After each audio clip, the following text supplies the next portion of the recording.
Yes, OutRunner, go ahead and say it. Mission dictates kit. Fuck! Alright, I'm ready to fight every single fucking one of you in this podcast right now. What From are my zero experience. Land nav, medical, weapons, and more. Welcome to Civilian Principles. Hello, everyone, and welcome back to the Civilian Principles podcast. My name is Will, and I am joined with 4 people today. I have 2 co-hosts and 2 special guests. Going through my co-hosts, I have Art. Hey, I'm Art. I'm the artist for Task Force Doomer. If you want to see some of my more personal art, you can also look up Immersion Artist on Instagram. I am the civilian point of view for this podcast. Sweet. And next we have OutRunner. Hey guys, I've been promoted to co-host. Veteran Army paratrooper, just dropping in and ready to have a good conversation tonight. Sweet. Next we have Kmart.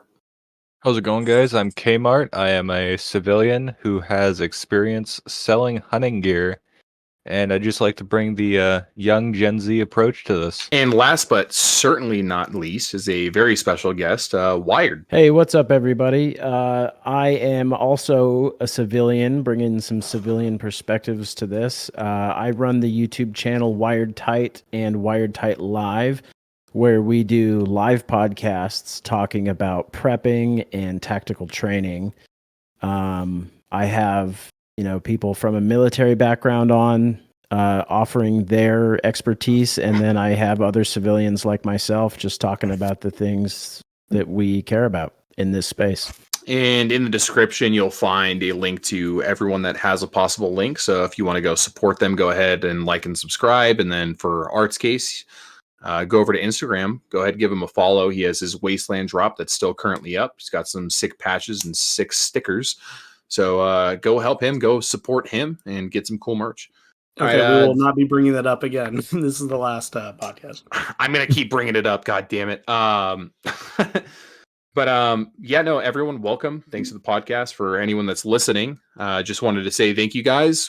As of recording this right now, when I made my video this week, we had hit 450 subscribers, and as of recording, we are at 710. I don't know what the fuck happened. I can promise you guys I didn't sell my soul to some weird cult, but we're here. So I wanted to say thank you, and I appreciate everyone that's been liking and subscribing and commenting. It helps with the YouTube algorithm and getting our content pushed to a broader viewer perspective, broader audiences of all different ages and all that good stuff. Currently, we have 100% view rate on males. So women, if you're listening, leave.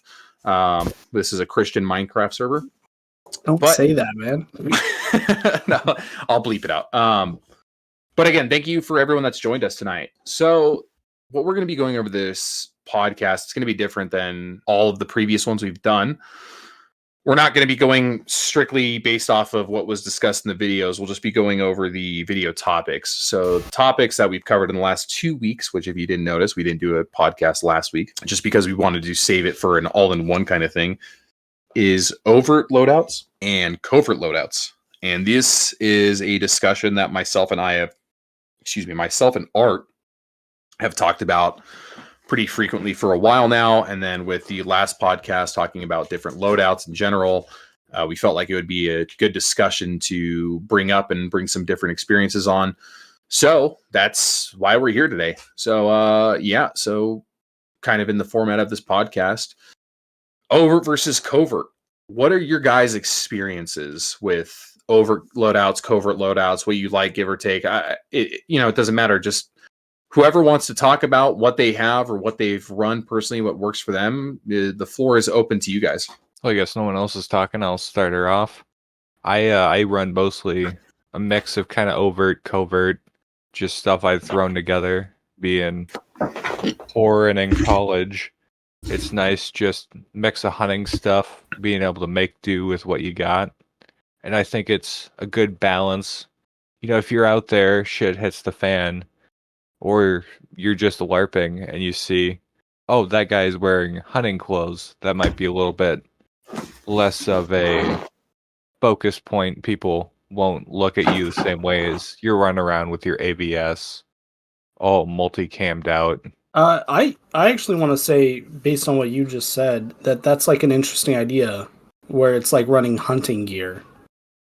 Because like if you are like a hunter, like you're obviously going to be pretty familiar with your equipment, like through the practice of hunting. And we talked in the other podcast about how buying surplus gear is like totally fine, and we need to, new cool hype gear is like it's good, and like people, a lot of it has like some advancements that are worthwhile. But that's an interesting idea that like you have that mixture of hunting gear. Like, do you feel like you have like a better grasp on like your equipment because of like using it for hunting?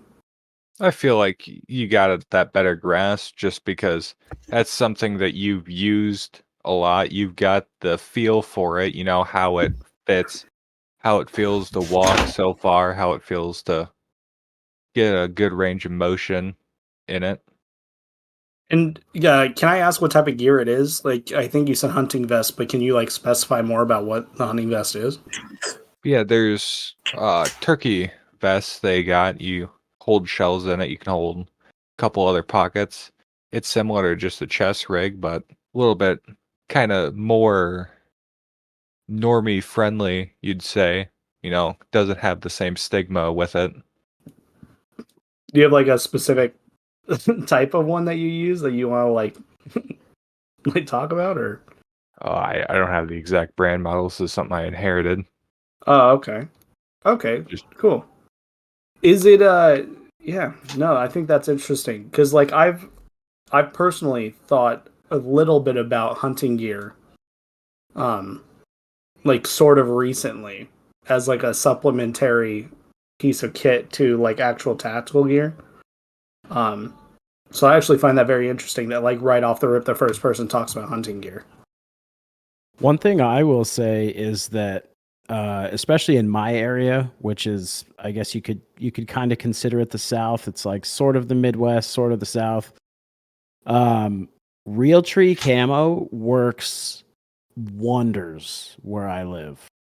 So you could almost like you could be covert, but also be fully camouflaged. Like you could go from the city and drive 10 minutes out into the rural area and go out into the woods and be completely camouflaged wearing something real tree where I live. So hunting gear, I'd say don't count it out.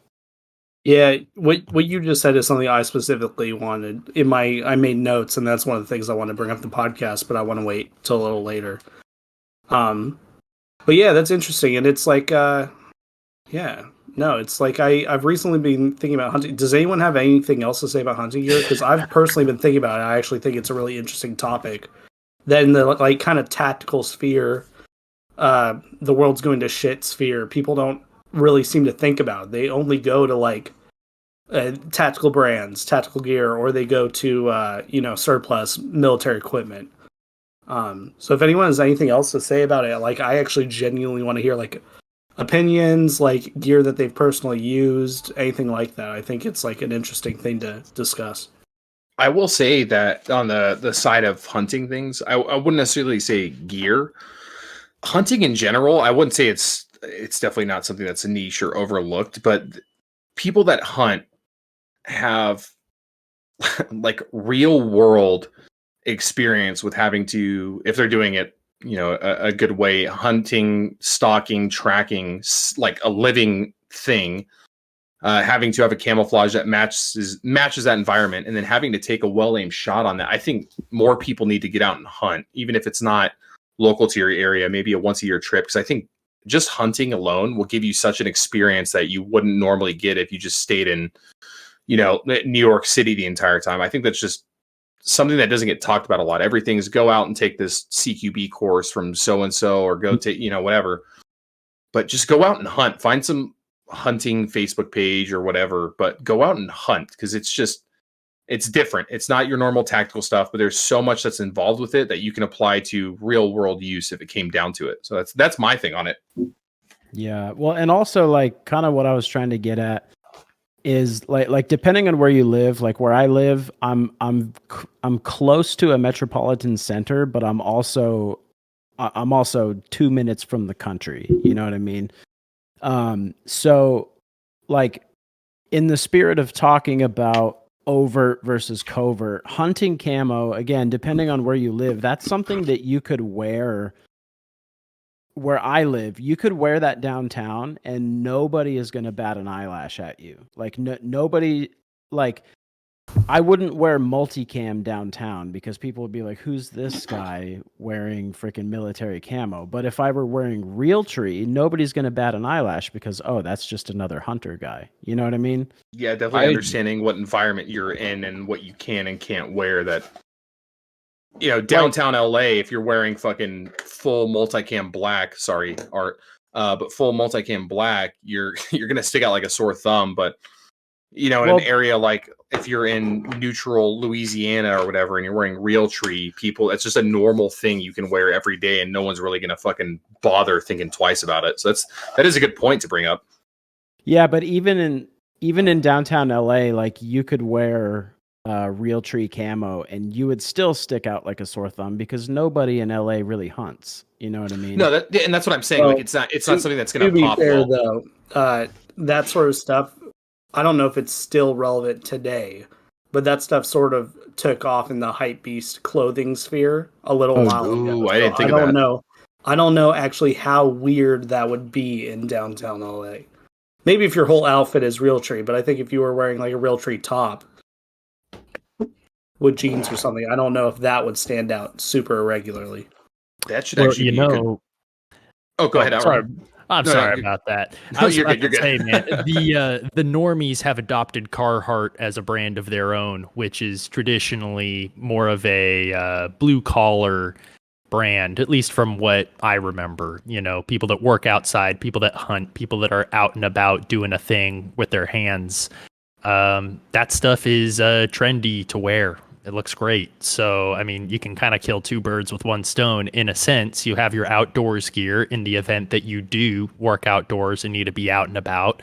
And also go into the city and, well, you just look like another hipster in a sense. So, What to go with that though? One thing I had in my notes that I wanted to bring up is that earth tones are never suspicious. Those are just normal colors that people wear.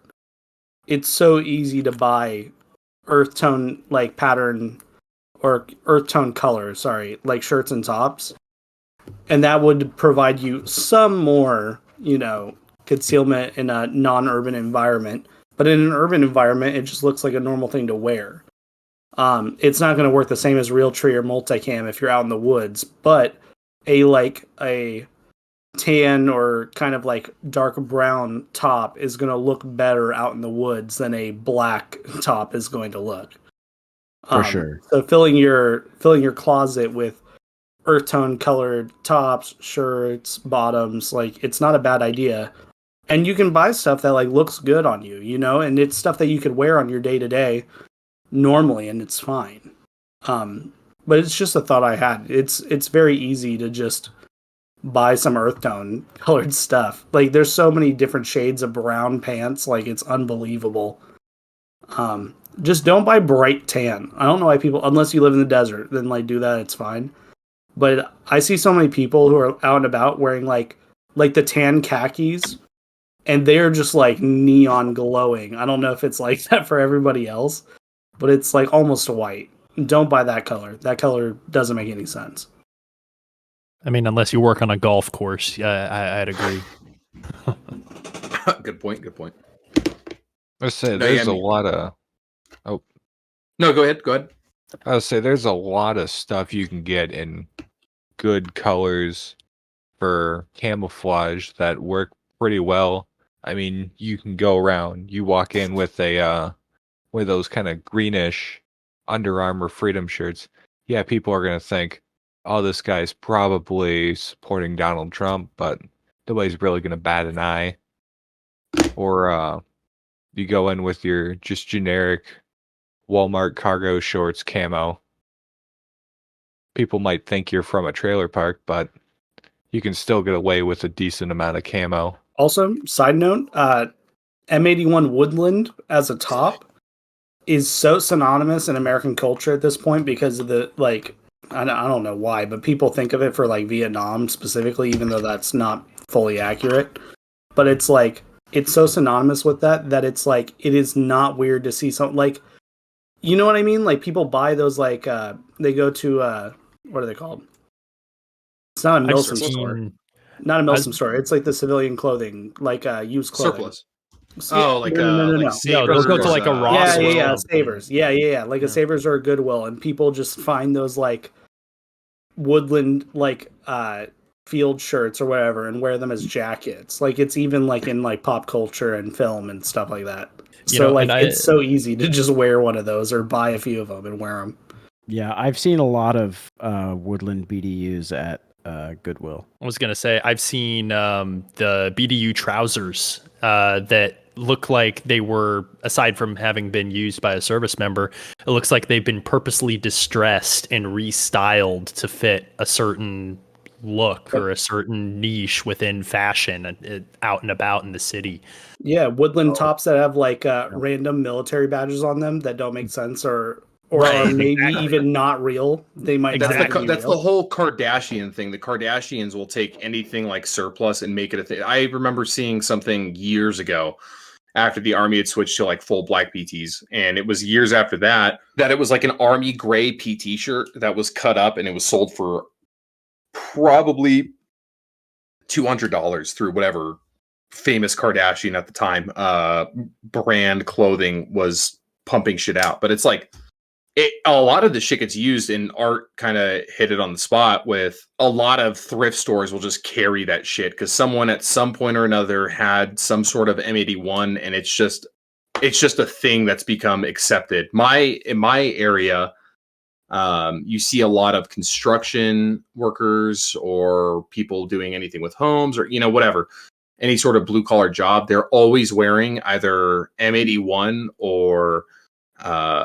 UCP camouflage pants, and then they also buy whatever surplus boot they could find because it's dumb fucking cheap, and they just wear that, and that's a thing, and it's very normal to see it. It doesn't pop out as much as a dude wearing a multicam combat top going into Circle K buying his 1% fucking whatever White Claw. So I think it definitely is. There's different applications for it all. And yeah, and to solidify what I was trying to say, I just couldn't think of the right words until what you said, and maybe we can go to the next guy after this. But woodland is not associated by the public as being a military camouflage anymore. It's associated as old world, like it's a cool. I've got a cool jacket. Like a high schooler like buys one from Goodwill, and they're like, I got a cool jacket. It's like on that level, especially like due to films. Like there's so many films where it's like that. And I saw so many people when I was in high school. And this was years ago, so many years ago. People wearing woodland jackets that had the random patches that didn't mean anything. They weren't military patches or anything. It's not synonymous with actual purposeful camouflage the way that like a modern military multicam would appear to the average person. It kind of just looks like something you own. And I think that that's kind of relevant and important to thinking about covert or overt, which I do think, and I will get to in my point, but I have so much to say on this topic, so I'm going to wait. But I do think that they're kind of the same coin, that we just look at them really separated for some reason. So yeah, that's I don't know if we want to move to the next guy or if anyone else has. I noticed Wired attempted to say something at some point. Okay, cool. So where I really wanted to go with what I was saying about wearing something like Realtree in an area where hunting is a major part of the culture is, let's say things break down bad enough to where you've got gunfights randomly happening in the streets, right? Let's say you get involved in one of these gunfights. If you need to because like where I live, like I could be downtown, I could beat feet and be in the woods in fucking 2 minutes. So if I were downtown with my family and some shit happened and I had to return fire to somebody, or maybe I wasn't with my family, I don't know. But like if in, fantasy LARP world, some shit went down and I had to use my weapon and I wanted to get the fuck out of there and I'm wearing Realtree, I can beat feet and go hide in the trees and nobody can see me. But while I'm walking around wearing Realtree, I'm not bringing attention to myself by wearing multicam. You know what I'm trying to say? Yeah. To add on to that, if say things get bad, take a turn for the worse, even with how things are today, there's the different stigma you see behind the camos. You see a guy in Realtree, he's injured, you might think, oh, good old boy just had an incident in the woods, a little accident, compared to like, oh, this guy's all multicammed out with his 11.5. This guy probably got shot by the FBI for being a terrorist or something. No, fuck. Shit. Well, it's funny we should get to this point because projection is everything, right? Threat projection. How other people are going to perceive you is how they're going to react. If you are in a city environment, let's say you're in your 20s, if you're wearing the shirt of the local college, right, or you have a well-known kind of local either style about you or something about you, and you know your area better than anyone else, right? To just fit in with everyone else and to not stick out as someone of, oh, hey, like that guy's clearly carrying because he's got the grunt style t-shirt, he's got the 511 pants, the whole 9 yards sort of stuff.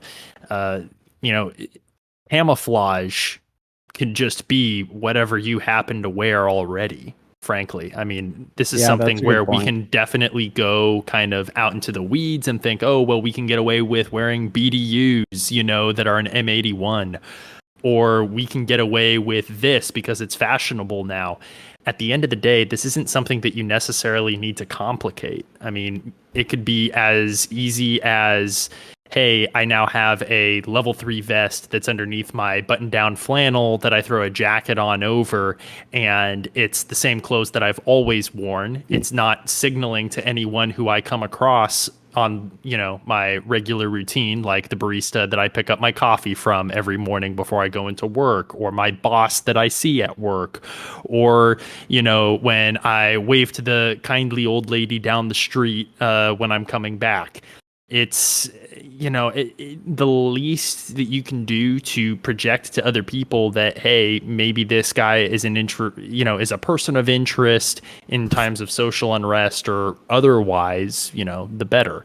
And I guess this is kind of the roundabout way of saying be the gray man without falling into kind of the memeified trope of the gray man, where you think that you're blending in, that you're being covert, when the reality is everyone's looking at you like, why the hell is he dressed in cargo pants and wearing combat boots and all these other things that people do to, gosh, what was the thumbnail, right, from your video, Will, 2 weeks ago, where you got the guy, oh, I'm so covert, which I'm suspicious is a depiction of myself and my Wojak that I have on there. That's a side tangent, but you don't want to be that guy in a sense. The nail that sticks out gets hammered. So if anyone else wants to tag on to that, I heard Wired kind of piping up a little bit there, and him being the new guest, it's we definitely want to get his input on this. So yeah, that's why I don't put gun stickers on my truck. Yeah, exactly. Spot on. I Stop doing that. Yep.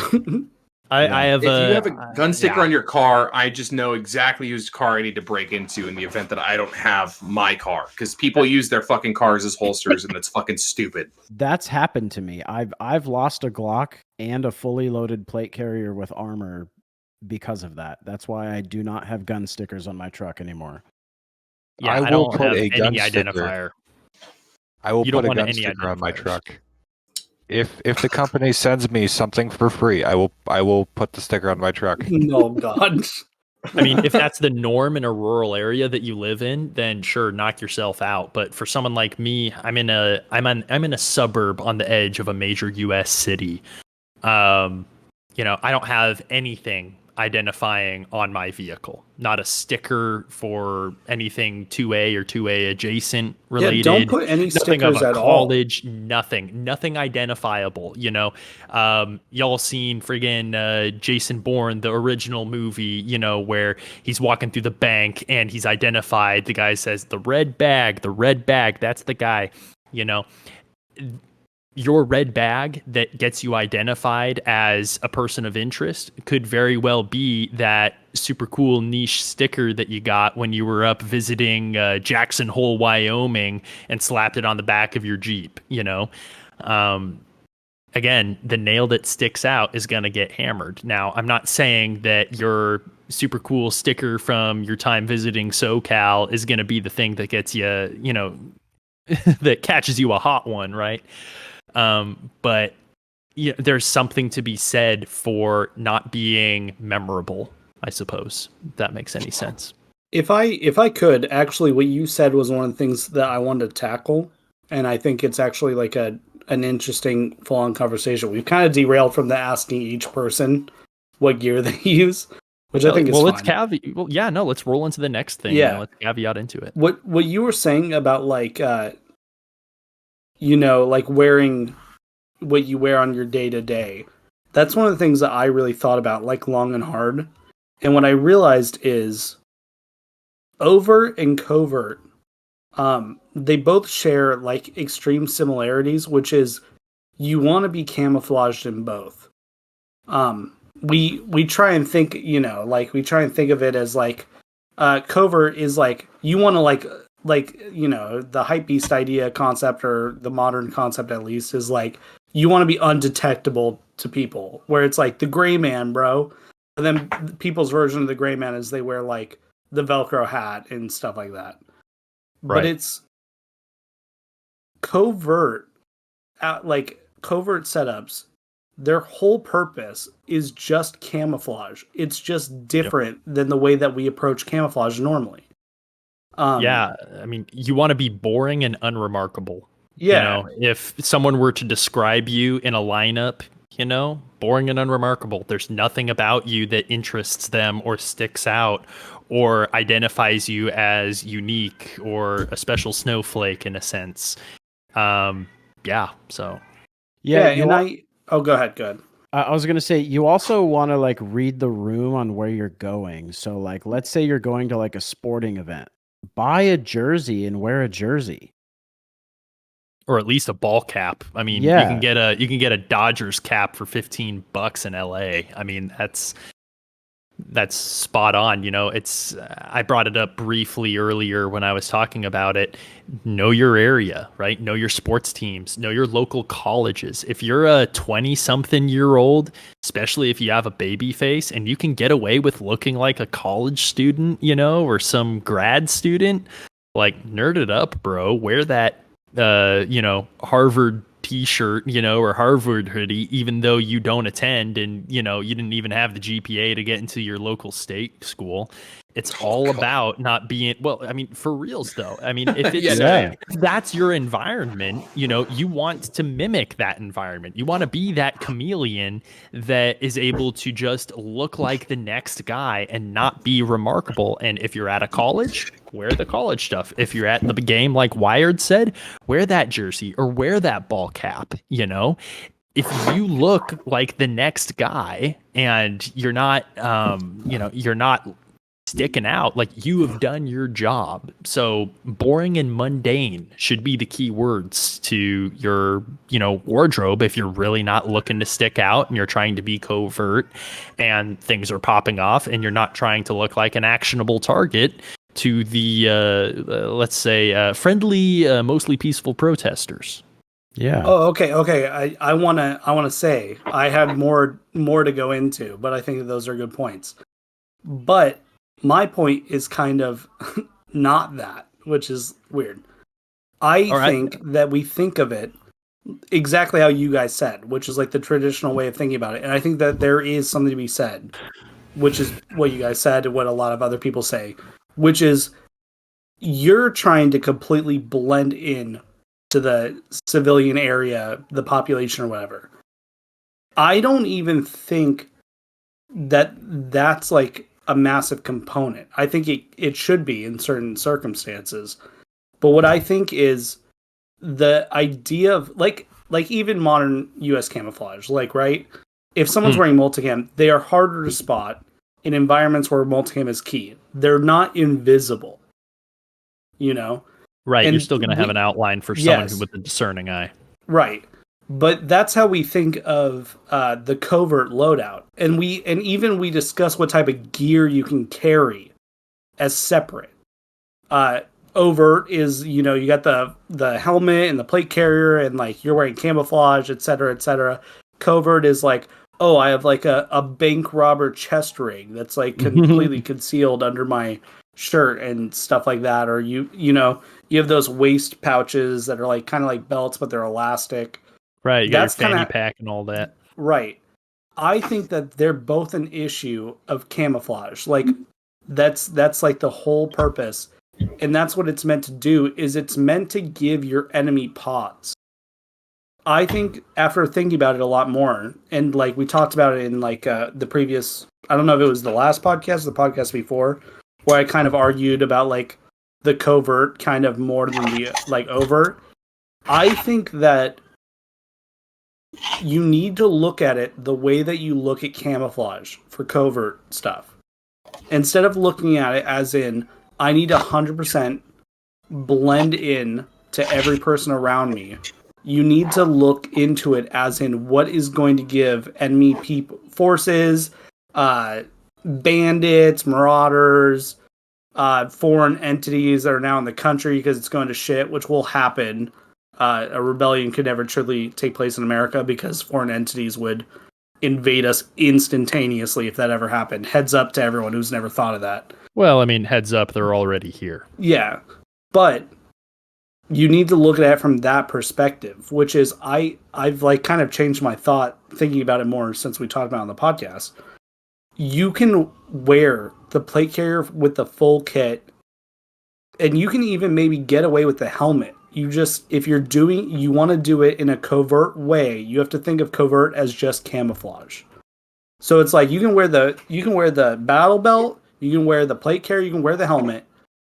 Make sure somehow it's blending in a normal fashion. If you live in a city and you're like things are going bad, what are common colors in a city? Like gray is like super common.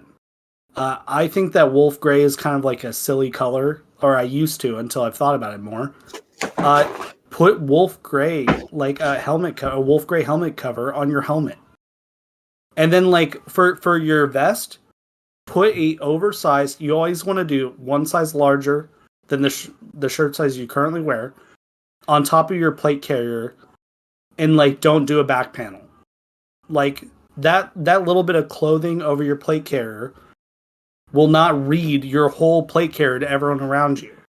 Like we have such this concept of like overt covert, and it's like I was a big inspiration of what I was thinking about the key is to give your enemy a moment of pause. Your enemy should have to think a moment before thinking you're an enemy, because that's the point of camouflage. Like you're not fully concealed unless you're like a legit hunter, or like where you're like wearing head to toe Realtree in an environment where Realtree is perfect. Like you're that scenario, or you have a complete ghillie that you've built based specifically on the environment around you. If you're not those two things, the purpose of camouflage is to give your enemy pause or make it hard to discern that you're an enemy. That's the purpose. It's not meant to make you invisible. When we talk about covert stuff, it's always like, I want to be invisible to everyone. I want to be a gray man. I'm just another guy. Like, wear the jersey so I don't stand out. You can't be invisible. You need to just give the enemy a moment of pause. And I think that that's more so how we should look at it. And I was just saying, something that I found a lot of inspiration from was a lot of the special forces units in the early GWAT would incorporate, and this also happened in Vietnam, with like MARSOC and stuff. Is it MARSOC? It's the SOG. What are they? Mac You're talking like VSOG. Marine Mac Corps v Special SOG. Forces, or- Yeah, Mac v SOG. Yeah. Is that they would not wear a complete just, oh, I'm going to wear exactly what the enemy wears. But they would add elements of what the enemy wears to their kit to confuse the enemy. And it's not permanent, but it's like if someone's looking at you from a long distance, they won't be able to tell. And if it's like a closer distance, it's going to give them that moment of confusion that you can use. I think that's how we should look at Covert. I don't think that a lot of the debate is about completely downgrading, and this is like for things that are bad. In your day-to-day life, do not wear a plate carrier everywhere you go with a chest rig on it, under an oversized shirt. But in your day-to-day life, or in the things are bad day-to-day life, as is what I mean. You don't have to be completely invisible. You just need to think of things as camouflage. What is the most common color where I'm at? Can I put that on my helmet? Like, can I spray paint my helmet to be more resembling the common colors where I live? Because that's, I mean, that's fuck, as even overt as it if gets. like if you have a helmet, you can have it black because it's at a distance. Anything out of like 25 meters, it's going to look like a fucking bicycle helmet. Most people don't understand what a fast helmet looks like or an ACH. That's a good point, So dude. they're If just you going to live in a think it's a city- bicycle helmet. You live in a city, spray paint your helmet blue. Not that blue, but a different shade of blue. So, a lot of those bump helmets also just intrinsically look like bike helmets. The way they have the Mhm. venting up in the top and they have that plastic look to them because, I mean, they are plastic. Yeah, absolutely. I've seen Crazy bicyclists idea. wear bump helmets. Crazy idea. Spray fake vent lines on your ballistic On your helmet. ballistics. Dude, I know that sounds dumb, but like Or when put you a think about silly it, does that visor kind on of it. make sense? Like for someone at a distance, it all of a sudden doesn't look like a tactical helmet if they see like all those wacky like bicycle helmet vents on it. And that's everyone can discuss now. That's my concept. I thought about it long and hard, and I think that wearing a completely overt rig, but just making tweaks to it to blend in to wherever you live. So if you live in a city, you wear that oversized shirt on top of your plate carrier. You use a backpack that's maybe not like a discommon backpack. And also like flat colors. This is my last point. I'm so sorry. I wanted to get to this when I was talking about it. I know I'm ranting. I'm so sorry. I have a lot of ideas. I made a lot of notes. Hey man, that's what this is for. So Yeah. send it. A Molly backpack is kind of common in society now. That does not read hostile. Camouflage will make it read hostile. If you just have a Coyote Brown backpack on your back, like they sell them in almost every store. Like I see bicyclists with like Molly webbed. It's always the same one. It's like the big panel at the front and it has a small panel on top of like, like the pouches. It's always the same one, but it's not an immediate like when I see someone having that, I'm just like, oh, it's just a backpack now. It's so common in society. So just like throw that extra large shirt on, wear your Coyote Brown backpack or black backpack or whatever, and that's it. Here's what I'll say.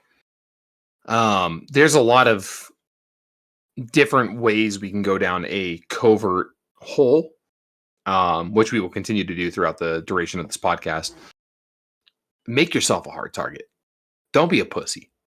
Wear the multicam in the middle of a crowded street. No. Make the enemy look at you and make him think, oh, fuck, that guy has 9 mags on his fucking rig. The actionable target.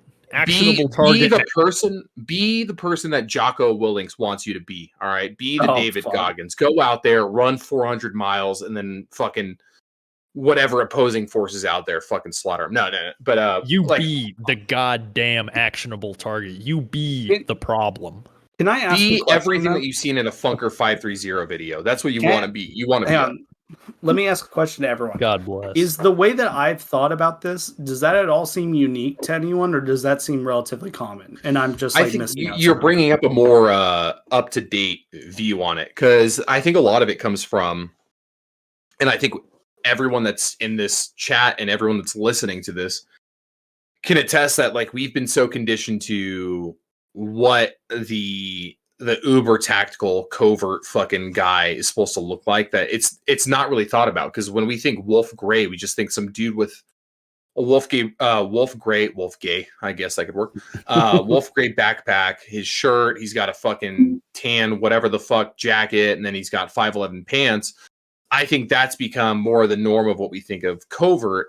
But what you're saying is like, don't necessarily follow the you need to be invisible, but having that second of, is this guy a problem? Because I talked about it a lot, and what I actually noticed after I talked about it in the covert video last week is admin results posted a video the day later, where you're gonna lose a firefight if someone spots you first. So even if you have that brief moment on their end where they're like, is he a problem? You're already gaining an advantage. Now, that doesn't mean if they think, is he an enemy, and then they open fire on you, you've won. But giving yourself that brief pause to where you're able to get out of the way, or they're questioning what it is, just even having that questionable thought in the first place is going to confuse someone. They might have to go ask, hey, does this person look like a fucking problem? And then when they go ask that person, you're already gone. You're out of sight. And I could have sworn I seen that, versus that guy, it looks like he blends in too fucking well. What's he hiding? I do think you bring up a really valid point that hasn't, at least me spending a lot of my time, whether it's driving to work or when I'm taking a fucking fat shit on the toilet watching random YouTube videos and consuming, I don't think I've ever heard of it spoken that way. So at least for my point of view, I think you make a really good argument on what should be covert and what can be covert. I don't know what the rest of you guys feel. I'll open it up to you guys. I have a question I want to ask. I have an answer. So I'll get schizo for a second. Why are we going covert? Are we conducting guerrilla warfare, or are we trying to evade? Are we trying to like have a plate carrier or some kind of armor on for our own protection, but fly under the radar to avoid some kind of occupying force? Can I say it? Can I say it? Can I say it? Can I say Oh it? God, No, OutRunner. can I say it? God damn it, Wired. Yes, OutRunner. Go ahead and say it. Mission dictates kit. Fuck. And what sucks is you're absolutely right. Which Wired, you bring up a valid point that I wanted to talk about. Was we've gone over the covert. There's been an argument for kind of both, more or less covert at this point. But what the fuck do you guys think that we could do that would require a covert loadout versus an overt loadout? Because you do make a good point, right? Like, and take for instance Red Dawn, right? One of the better movies of the last few generations.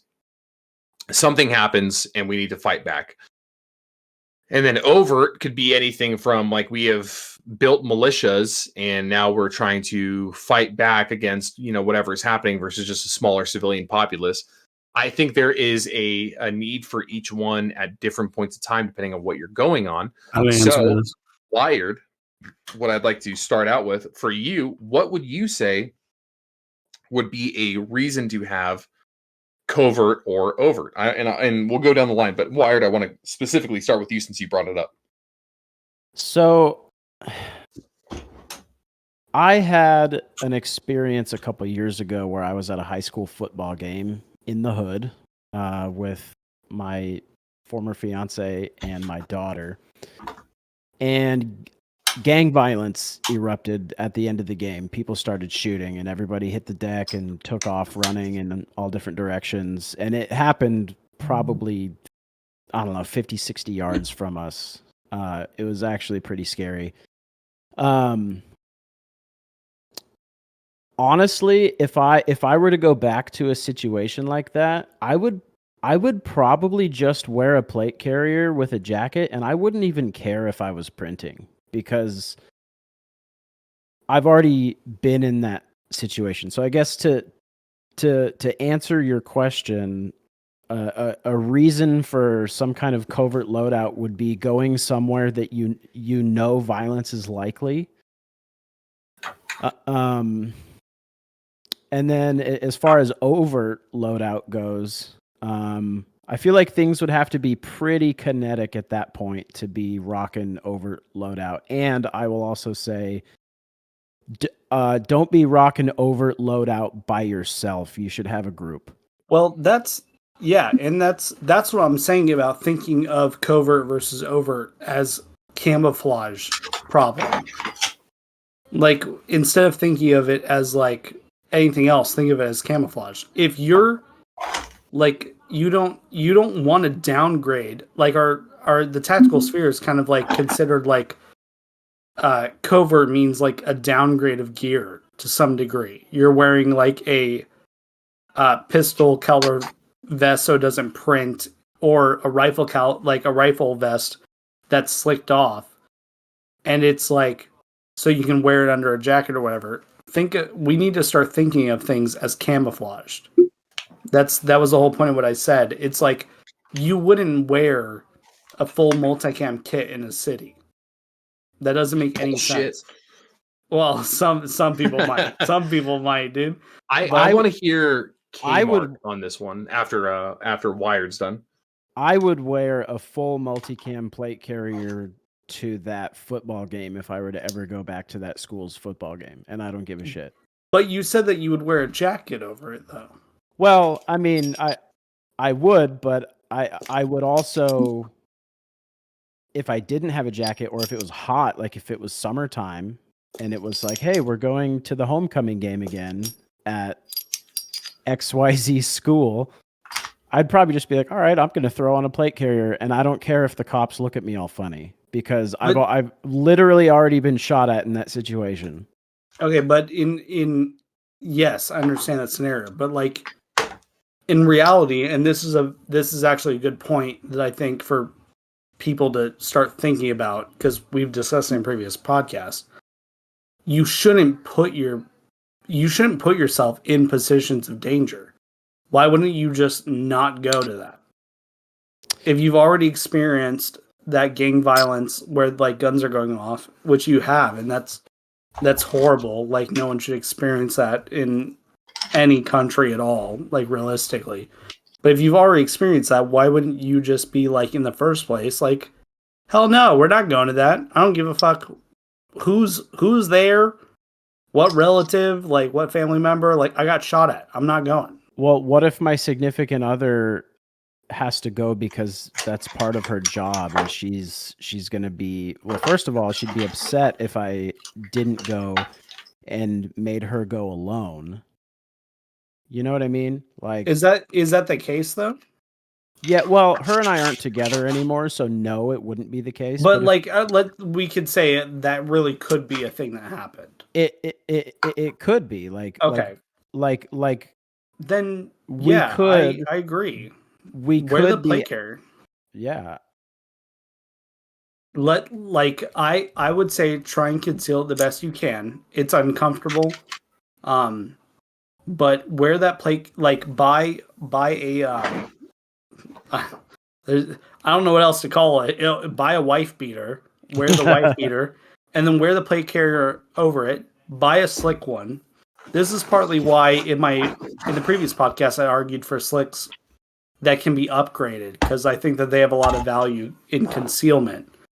But buy a slick and then wear that shit under a fucking t-shirt, and you're gonna be hot and uncomfortable, but it's like, if the sacrifice makes sense, it makes sense. Like I have no arguments against that. Like if you've already had that like gang violence interaction, you know the dangers there, and you can't, like, your options are letting your significant other go there and possibly die to gang violence, or you go like, you just got to do what you got to do. Like, yeah, that makes sense to me. I think that, covert and overt are just the two stages of shit hitting the fan. You have your covert because it could happen any time. You're going to get your canned food at the Walmart when all of a sudden McLovin comes in, the angry incel, to start popping things off. You've got to have your covert so you have your basic defense. Things aren't bad now. Things are still pretty status quo, but you've got your Glock 19 or whatever you carry to help protect you until you can get home. I feel like your covert really is, now things are bad. There's food lines, riots, whatever it is. The Chinese paratroopers coming in, and now it's, the real shit. I think that oh, really it's, you start off with your covert until you can make it to where you're going to stage out of for your overt. I'd say that's one of the nice things you have about how modern gear is with the placard systems now. If you've got your chest rig, or not chest rig, your plate carrier that can have a placard chest rig on there, or at least the placard for, chest rig. Maybe you don't have it on you, but you have it in your vehicle, where if things get bad and you need to get out of Dodge, you can at least have what you need to get to your vehicle on your person, and then be able to clip in your placard, get your concealed rifle or whatever weapon you have, and then make it out of Dodge, or at least sustain yourself until the threat either ends or you're away from the threat. Covert and overt are the same thing. They should be the same thing. It's all a matter of camouflage. I'm going to keep saying it until people tell me to shut the fuck up. OutRunner, you're wearing on art. Let me Mission tell you, dictates man. Gear, everything's camouflage. Yeah, where's let me Runner, tell dude? you. Runner's been hitting in, dude. Hey, you know what? Hey. As the newly minted co-host of this podcast, I find that it is as much of a duty to contribute as it is to allow other people with good ideas to just go off and on their tangents, because you guys have been spitting facts and bringing up a whole lot of great stuff. All I can really add to this is that you figure out what the threat is and really try to match that level, right? So if things are really kinetic, as Wired said earlier, then yeah, you're really going to want to be overt. Throw on that LBT with your double placard mags up front. Come out armed to the teeth, let them know about it and bring your pals. But in the event that, we're still kind of in that preliminary social unrest, maybe some buildings downtown are being lit on fire.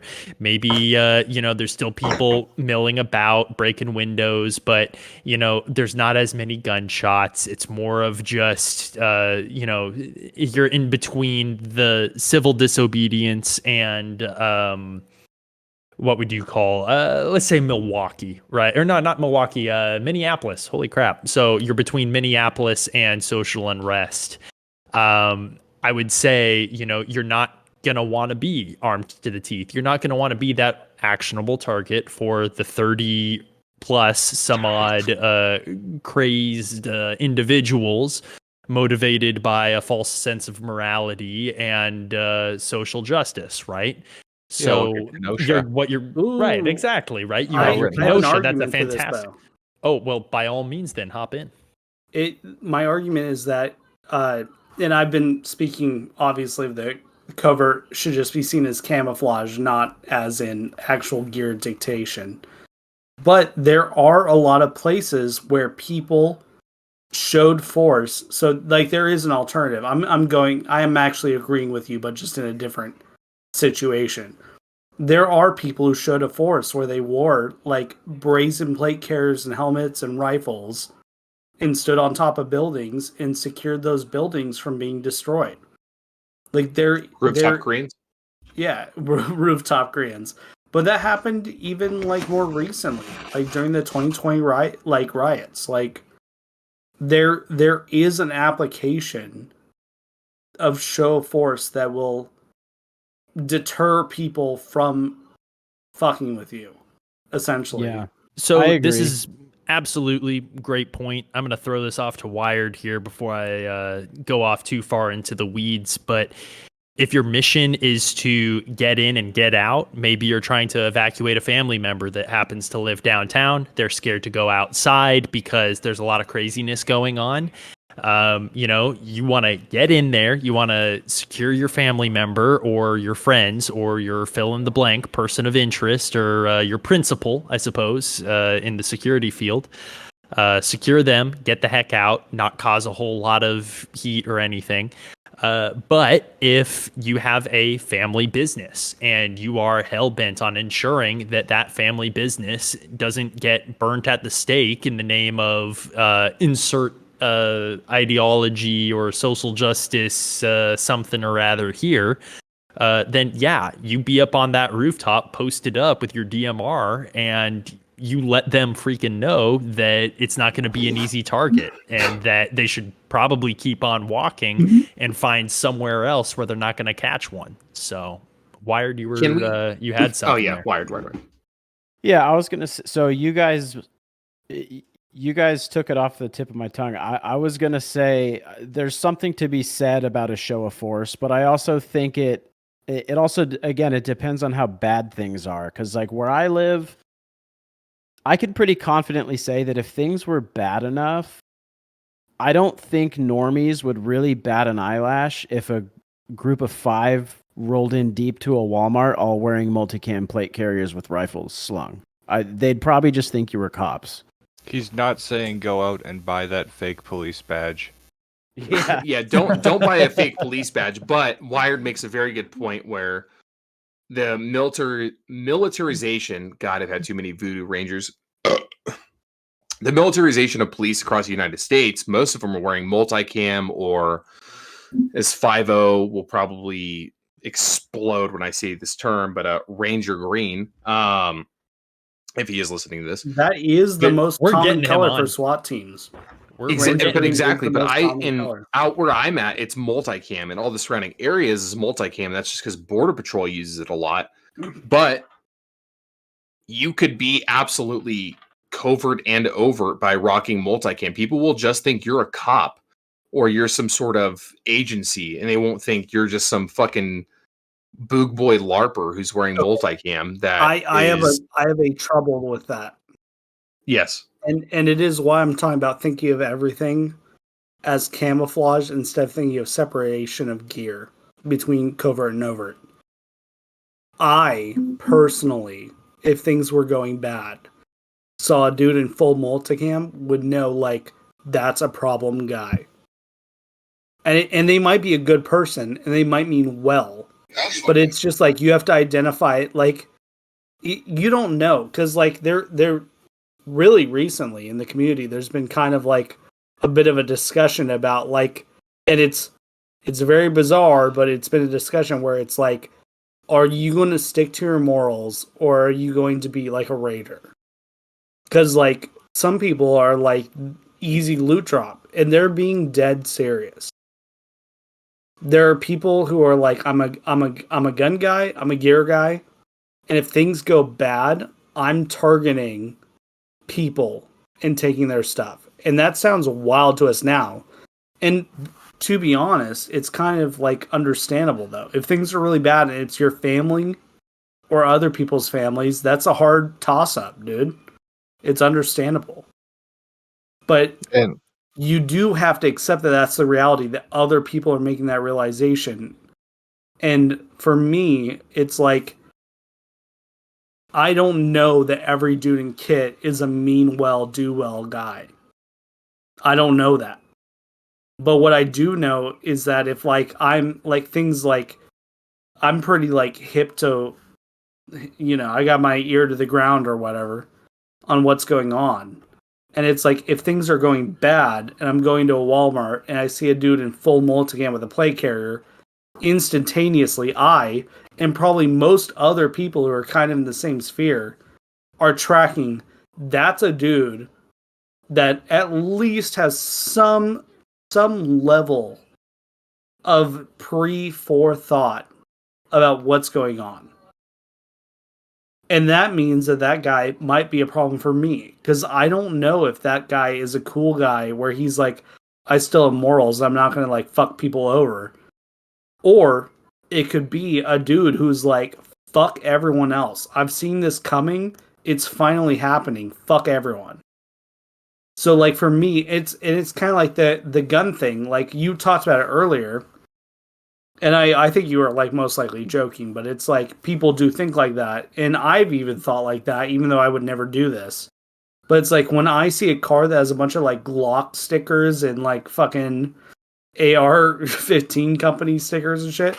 I'm like, if things ever get really bad in this, when I'm in this parking lot, I see that car, I'm breaking into that car first thing.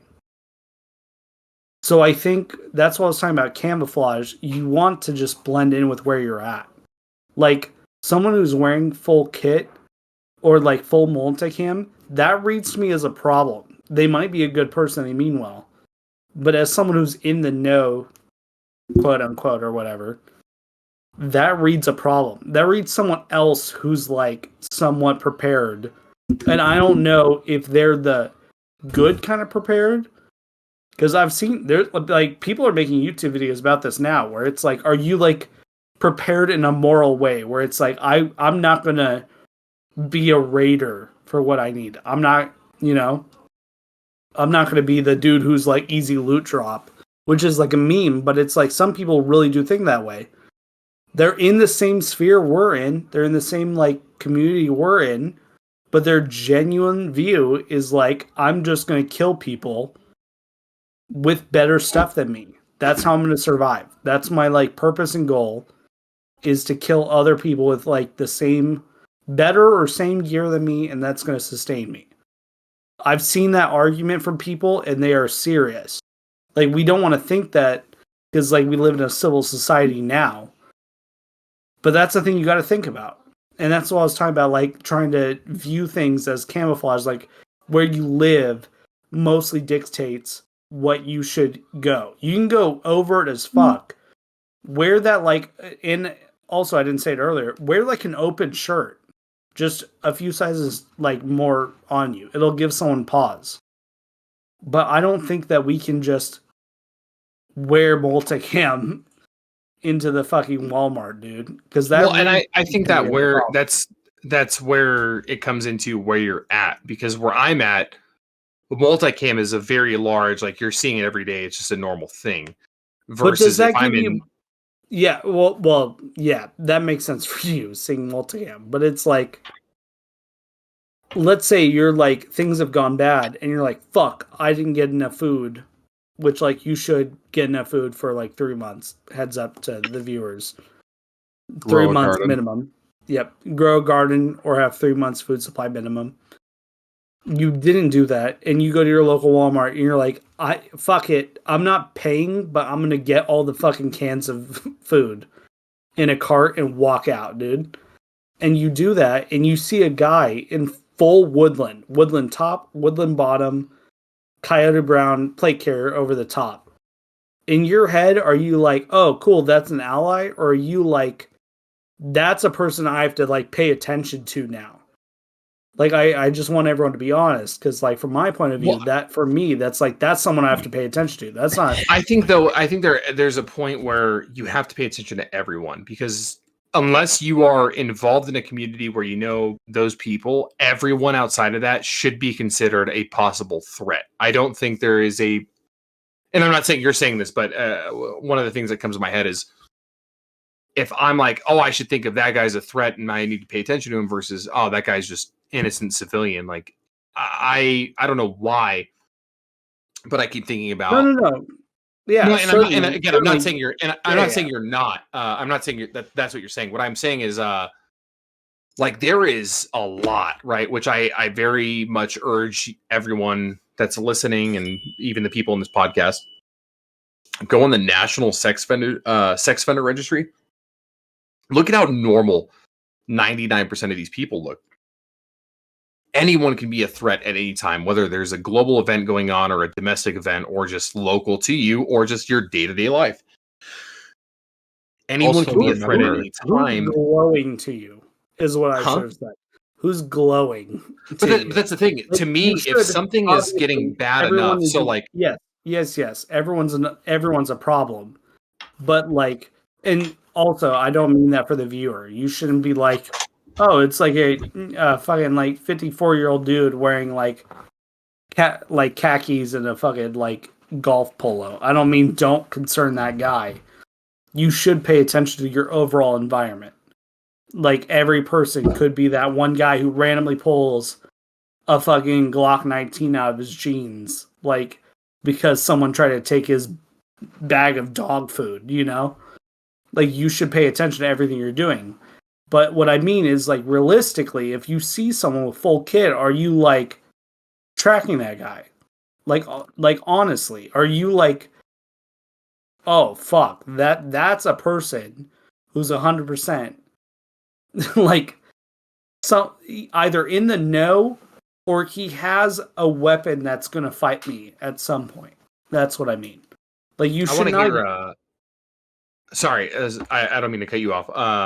I'll stop I talking want to for a little hear while. Wired, I'll take OutRunner, and Kmart's perspective on this, just because we've talked a good amount of this because we have very similar and sometimes very different viewpoints on this. But I want to hear what they have to say as well, because it's like there is a very broad. This could be an enemy. This could be not, and we've already heard it throughout the podcast so far, where Wired was saying you could be wearing Realtree and it's not a fucking big issue, which I imagine if you're living in an area like that, seeing someone in maybe a hunting vest or, you know, having something that resembles firearms is more the norm versus people that live in Chaz or Washington or Seattle. Like, and that's why I want to hear these things. So, Art, whenever you're good, whenever you finish making your point, I want to hear what they have to say, because I think that's important, because we're guiding. I'm done. I think my. Yeah, I think. and again, I don't mean to cut you off. It just popped in my head, and I'm Oh no, yeah, I want very other people inebriated to right now. So yeah, go ahead. So all I can really say is be purposeful in what you're wearing. If you're going to be overt, you better be looking like you're a problem. Okay, because if you're telegraphing to everyone around you with a plate carrier, with mags, with a rifle, you know people are going to look at you and think, okay, this is a guy that can very quickly situation around me, or can very quickly make things happen or defend himself or potentially harm me. You're going to put people on edge if you're going to be overt. So if you're going to be overt, be a deterrent as much as you possibly can, because again, if someone's going to be a problem to you when you're in overt, it doesn't matter how kitted up you are. If you're kitted to the nines, or if you have stuff, if you're overt and he wants a problem, he's going to get a fight. So you might as well be prepared for it. But for the person that maybe is a little bit squeamish, right?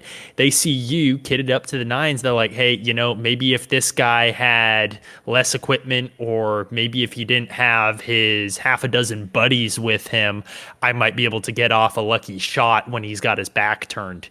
There's something to be said for, like Will said earlier, being hard as a target. All right. If you're overt, be freaking hard.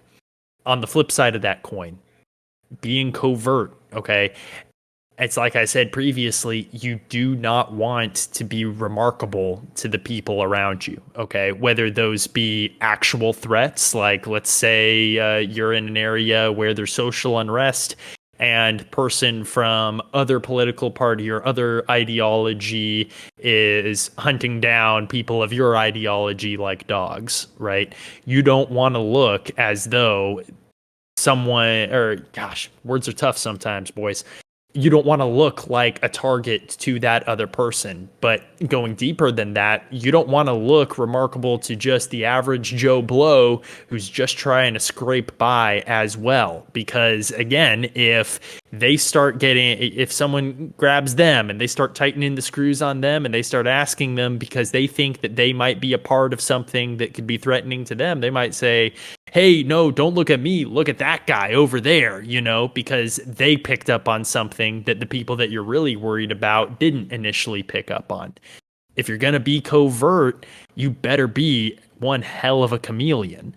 I guess all that to say, half measures in uncertain times, that might be the difference between you being successful in either getting a family member from point A to point B, or going out and picking up some extra cans of food or whatever resources, and that being a one-way trip in which you don't make it back to help out the folks that you care about. So that's all I got to say. I think that that back and forth between Art and Will was pretty freaking solid. So I want to keep challenging you, Runner, because I feel bad about it. Oh no, you send it, man. I gosh, But we're all here to learn, and I don't want to have an ego about this. yeah, so. and you tear it had good apart. point. You had good points, like for sure. I'm not saying you didn't, but what we were discussing and what we kind of want. Well, I want at least. I don't know what Will wants, but I want is like the thing I brought up, which is like, and to be fair, you kind of answered it in a like a first person point of view from the opposite side of the question, which is if you're going into like you're going into a Walmart, a Target, etc., and you see a dude in full multicam with a plate carrier or whatever, does that bring you alarm more? Like, obviously, you should watch everyone. I'm gonna reaffirm that because Will brought that up. Everybody could be a problem. You don't know. Some dude could pull a gun out of his waistband and shoot you. You gotta pay attention to everybody. But if you were going in to get your beans and you saw another person in like full kit, essentially, is what I was saying. Does that bring you cause for alarm where you're like, that person's a problem? I mean, I would say that really just depends on my own personal predisposition. Like, I might look over at that guy and say, Oh yeah. Your personal predisposition right, is what we want. So, all right. So, me personally, the outrunner predisposition. If I'm in a situation like that and I'm trying to get in and get out, I'm going to see that guy and be like, I'm going to take a note of that guy because, hey, maybe this guy is someone that can make something happen and potentially be in between me and making a quick exit. But at the same time, I'm not going to be sticking around long enough to let that guy be a problem. There's always going to be little wrinkles in times of uncertainty. Okay. There's going to be unexpected stuff. There's going to be people that are hard targets and, potentially hostile to you. On one hand, you need to have the self-confidence that you've done your training and that you know what you can handle and you know when to back off, right? Maybe I go into that Walmart or into that Target or into that area where there's resources that I want. I do a quick case of the scene and I see, hey, this is way too hot for what I'm currently packing right now. I have my concealed carry PDW, or I have a sidearm here.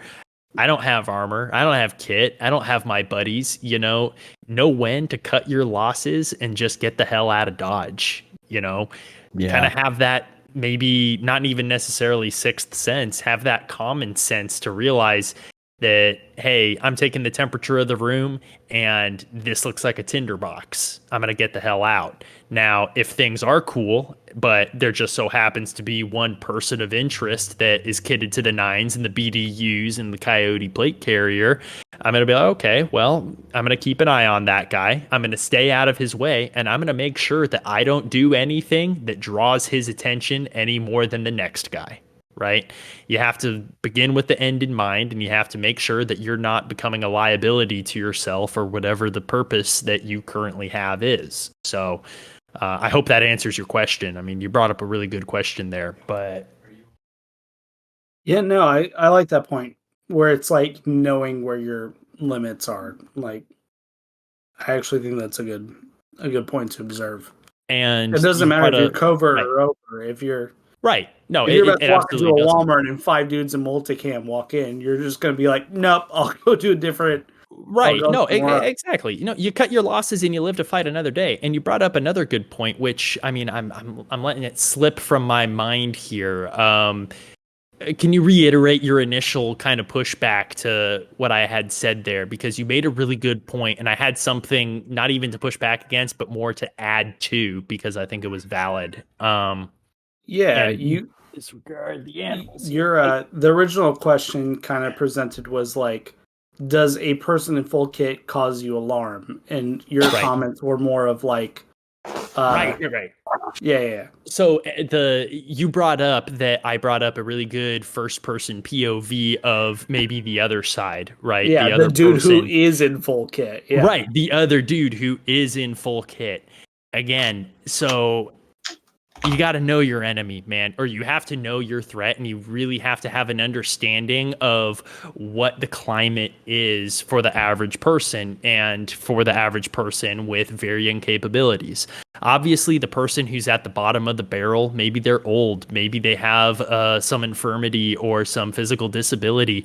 They're just looking to get by. They're not necessarily a threat. And if they are a threat, it's a very like, I know I can't run because I'm in a wheelchair, but I have my 9mm that is concealed on me that in a pinch I can pull that out, and if it's one or two guys, maybe I get out of this thing unscathed. You do have to have an understanding of the mindset of people that may very well hate you and want you dead. And I know that sounds really dark, and that might sound kind of a little bit over the top, but I mean, we've seen people burn down cities in the last few years. We've seen people vilified, canceled, made into these objects of the wrath of, let's just say, motivated individuals that have their own moral, dubiously moral motives. You can't give people that want to harm you the benefit of the doubt that they're going to give you a pass if they catch you slipping. Like, you do have to be sharp. You have to have this understanding that of what their mindset is and what they are looking for. And if you can harden yourself, if you have you and your half dozen buddies kitted to the nines, and you're going to go in there, you're going to take what you need, and you're going to get out without a bullet fired because they don't have the testicular fortitude to take you all on, then God bless. Friggin' send it. But if that's not you, and if that's not your current capability, your best bet is to not even be a blip on their radar. Be another lame, sick individual that poses no threat, that is just trying to get by. So, yeah, I mean, that's that about sums up my 2 cents on that one. Hey, before we go further, I'm like 95% sure that Will farted halfway through that statement, dude. You would be correct. Yeah. I'm sorry, that pushed out of me. I've been digging for a cigarette for the last 20 minutes and I can't find one. So I was just trying slipping. to track when it happened so you could re-say everything after it, and you just kept talking. No, it's good. Like, no, it's good. It's good. Just keep it in. Keep it all in. I was on a tear. I can. All these audio files are was on the separate tear, when I'm though. doing the He was editing. on a tear. So, like, I was hoping he would just end it. He just kept going. Yeah, no, I'm done. Today. Let's get Wired and let's get Kmart in on this, because I try not to go on those. I try and kind of limit myself to at least a couple minutes max whenever I'm going off on something. But yeah, I'm gonna be real. I was cooking there. So I know I've talked a lot this podcast. I'm gonna mute myself, and then I'm gonna let everyone else just talk for a long time. So yeah, Wired, I've Kmart, said too much. Wired and Kmart, you guys tag in. If and, either of the two of you have Will anything you want me to talk about, like, say it. But unless that, I'm gonna just mute myself and let everyone have a chance to go. I'm so sorry. I have a lot of thoughts. I'm so sorry. To kind of do a variation of what OutRunner says, your actions are derived from your environment. So say things are getting hot, it depends on what you're wearing. Maybe you're wearing your Hawaiian shirt, you got your AVS and all that, and you see some other people with Hawaiian shirts. They may be less inclined to attack you because, oh, look at that, we're similar sides. Or maybe you were unfortunate and you bought all of your kit in LEO blue because that's what was on sale, and you were a little bit less off at the time. Now the people think, this guy's a cop, we're going to smoke him. It's the same as you see in the inner cities, where what you're wearing isn't as big as what you're wearing. It's not the plate carrier they see the color, associate you with enemy. You guys kind of picking up what I'm saying? yeah, absolutely. Yeah, I think. No, go ahead. I think it really comes down to, maybe I don't see the guy as Woodland. Maybe I see, oh, this guy's got a Mexico patch on, or maybe this guy's got LAO on it, SWAT, whatever. Maybe this guy's less inclined to shoot me than, say, the guy with the blacked out American flag in comparison. Yeah, and Yeah. kind of going off of what OutRunner said when he finished up what he was saying, like when to go covert versus overt, or if like what to choose, whether covert or overt. I would say, I mean, again, it depends on how kinetic or hot things are, but if you're gonna go overt, go with the team. Like, I don't think it would be a good idea to be one dude in full kit, because I feel like people would assume that you're a mass shooter, honestly. Like, and like where I live specifically, like I live in a very red state, very pro 2A. I mean, we have constitutional carry here. People open carry at Walmart all the time. Like it's a normal thing where I live. So if things really did get bad,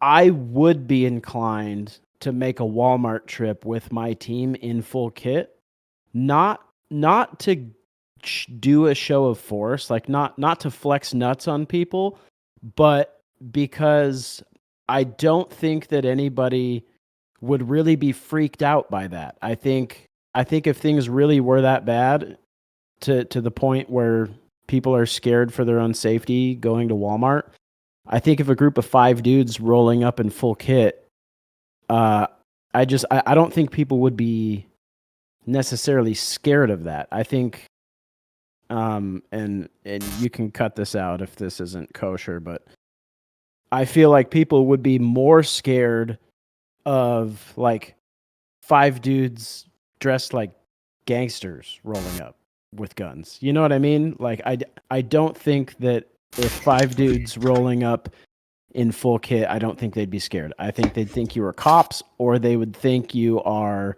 like 2A demonstrators. I think it also comes down to, if you're at the point where you gotta go full kitted out, plate carrier, your ops core helmet, all that, is there even gonna be food left in the grocery stores? Like, at what point is going out to scavenge these places not even going to have enough return for the risk you're putting out? Like, Yeah, what is the likelihood of you even getting there in the first place? Because what you're saying, right? Like, how fucked are we? How fucked is the supply system around that? How rat fucked has that Walmart or Rite Aid or whatever it is?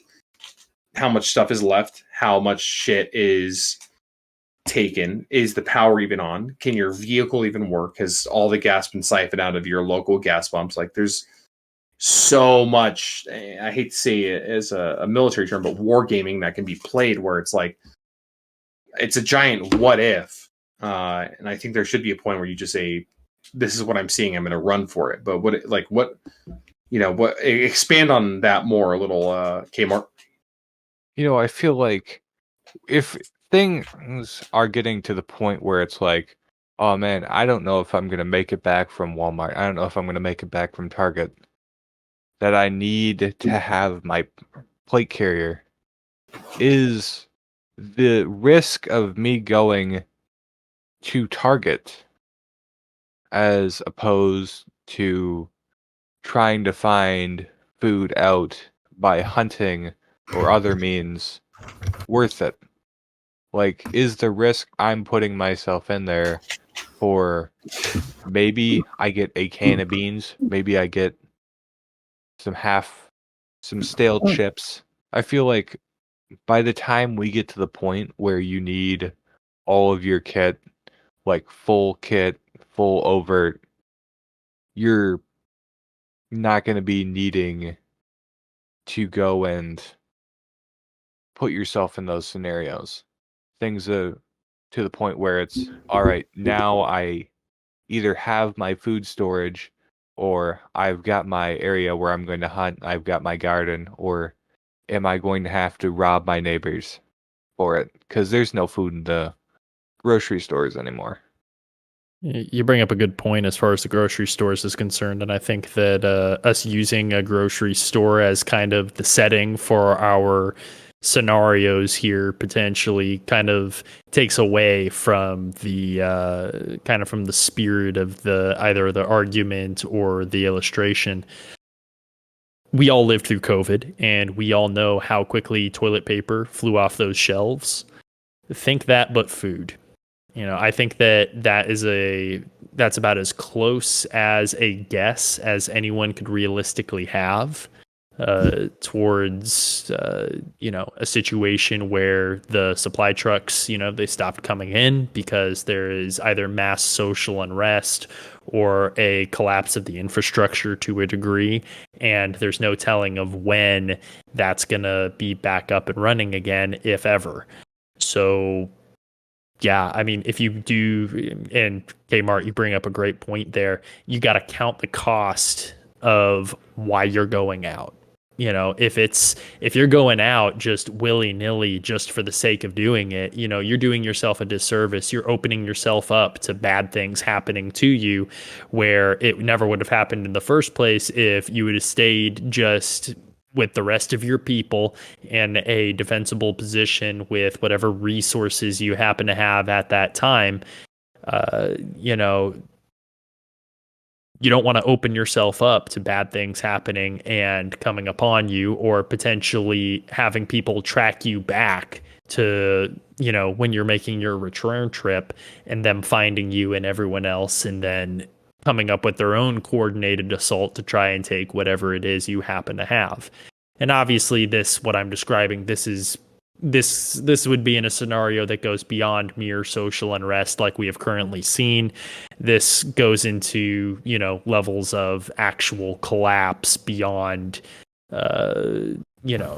beyond what we maybe saw in 2020 Summer of Love riots up in Minneapolis or elsewhere. We're talking about the Tarkov VR experience. Right. I am kind of getting into that Tarkov realm of things. But I mean, these are good points. If you're going out, you better have a damn good reason for doing so. So I think that's a good thing to illustrate what you brought up. And I feel like if things get to that point, you've got your community or you're a hermit, but there will be communities still there, whether it's a small town, a small community, there maybe a big family unit. Yeah. But no, you'll be better needing hope. more trade Yeah, or you need a group of people with superior fire. well, that's the thing. You better find a way to provide value to people and have that value that they perceive that you provide outweigh the potential risk that you pose to them if you don't have a whole lot of people. Because if you're trying to run out and about as a loner, that's just, you done something wrong if you don't have people that you can rely on, if you don't have anyone you can possibly rely on. And that seems more like a death sentence than damn near anything else, not having people that can watch your back. So great points all around what you made. Go out and start talking to people in your community. Yep. Wired, what do you think about all this? Yeah, I mean, I think that everybody should have a mutual assistance group. I'm fortunate enough that I do, and we have a place on some acreage that if things got bad enough, the families would retreat to that area, and we would do life together there. But I could foresee, a situation where maybe all the food on the shelves isn't quite gone. It's just really fucking expensive. And maybe you don't have like your gardening and and the ability to hunt up quite yet to be able to feed everybody. So you still do have to like make trips into the city. I would definitely say, don't go by yourself. Like you should go with your group for sure. And you could always like if you do have a group like that, you could always come up with with a covert SOP. Like, hey, like we're gonna make a grocery run. We're gonna take 5 or 6 guys. We're all gonna have slick plate carriers. We're gonna, we're all gonna have a big flannel type thing. But like not everybody looked the same again, because like Art was saying, like it's about camouflage. So like you don't want everybody rolling up wearing jeans and a red flannel. Like you can have one guy wearing like a college sweater and another guy wearing a puffy jacket. But like plan these things out beforehand. You know what I mean? That way, when you're in that situation, you're not just winging it. Now, we've talked a lot about more or less covert things. Give me a situation where overt is your best option. We've talked a lot about covert, but give me a situation where overt is the thing you want to have. And Wired, I want to hear your side of it.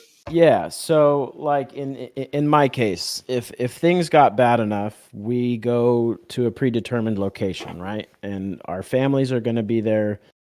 We've got a team with a certain amount of guys, and we all have overt kit, and camouflage and all that. So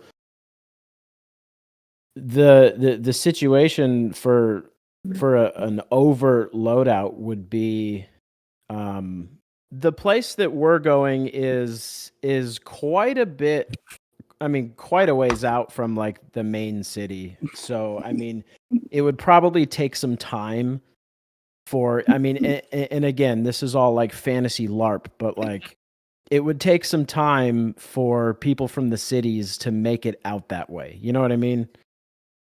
If people from the cities did actually go out into the woods like the fantasy scenario that we talk about goes. But since we have an actual functioning team, we all have covert loadout for the possibility of getting into a gunfight and being ready for that. I wanna argue that. Because I'm here to argue, but I think that our assumptions, and I think that they come from like a place of like, normalcy, or that like a lot of people in the city are not going to leave fast. I don't think that a lot of people live in the city and they anticipate the city will last forever, and they have no interest in what we're doing.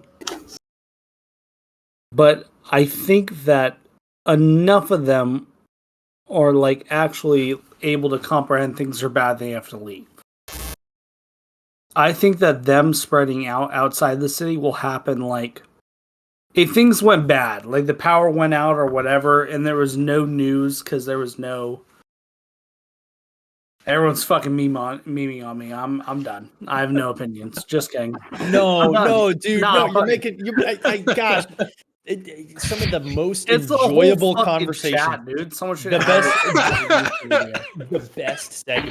best segments on these recordings are when you take a contrarian opinion and you absolutely bring it into relevance. Like don't let us teasing you right now freaking slow you down, because I'm here for it. I'm here for it. Even if you got to restart. That's literally my purpose, is to ask like the alternative view that's not so good. Well seen. It's so I'm good. just trying. I'm pushing shit in the chat to see when it breaks Art and when he recognizes what's going on. I'm broken. I'm just memeing on you. The only thing I see, dude. It happened instantly. I'm memeing on you, but it's not an indictment on what you're saying, man. I am. He literally said he makes good points. He makes good points. That's what OutRunner said. Yeah, like even if it's after I say something, like you come out of nowhere, like I'm gonna be contrarian. I'm just like, all right, let's go. Like let's do the thing. Don't worry about hurting my feelings. Like that's why we're here. Crave. That's why we're here. The podcast, man. I'm looking for the RKO, man, or the contrarian. Exactly. I'm thinking of Wired's and Kmart's view, and they're like, Jesus Christ, this is what happens behind the scenes that gets edited out. I'm just like, thank God this gives me a time to make up my opinion. Kmart's just trying to avoid being the object of art's contrarian, I'm just doing my best to avoid being flamed for being the weakest guest. Hey man, Kmart, welcome you to my are the world weakest every week. link. Kick him. Oh no! No. All right, Art. We will not meme you. We're just Yeah, Yeah, no. I I was what I was trying to put up there was a positive thing, not a here he goes again. Because I do enjoy, I really do enjoy that nature that you bring into it. So Yeah. well, I can't speak for Will. Will's being a dick, but that's why we. Art already knows what to expect. He's dealt with this for more than half of both of our lives, so he knows what to expect.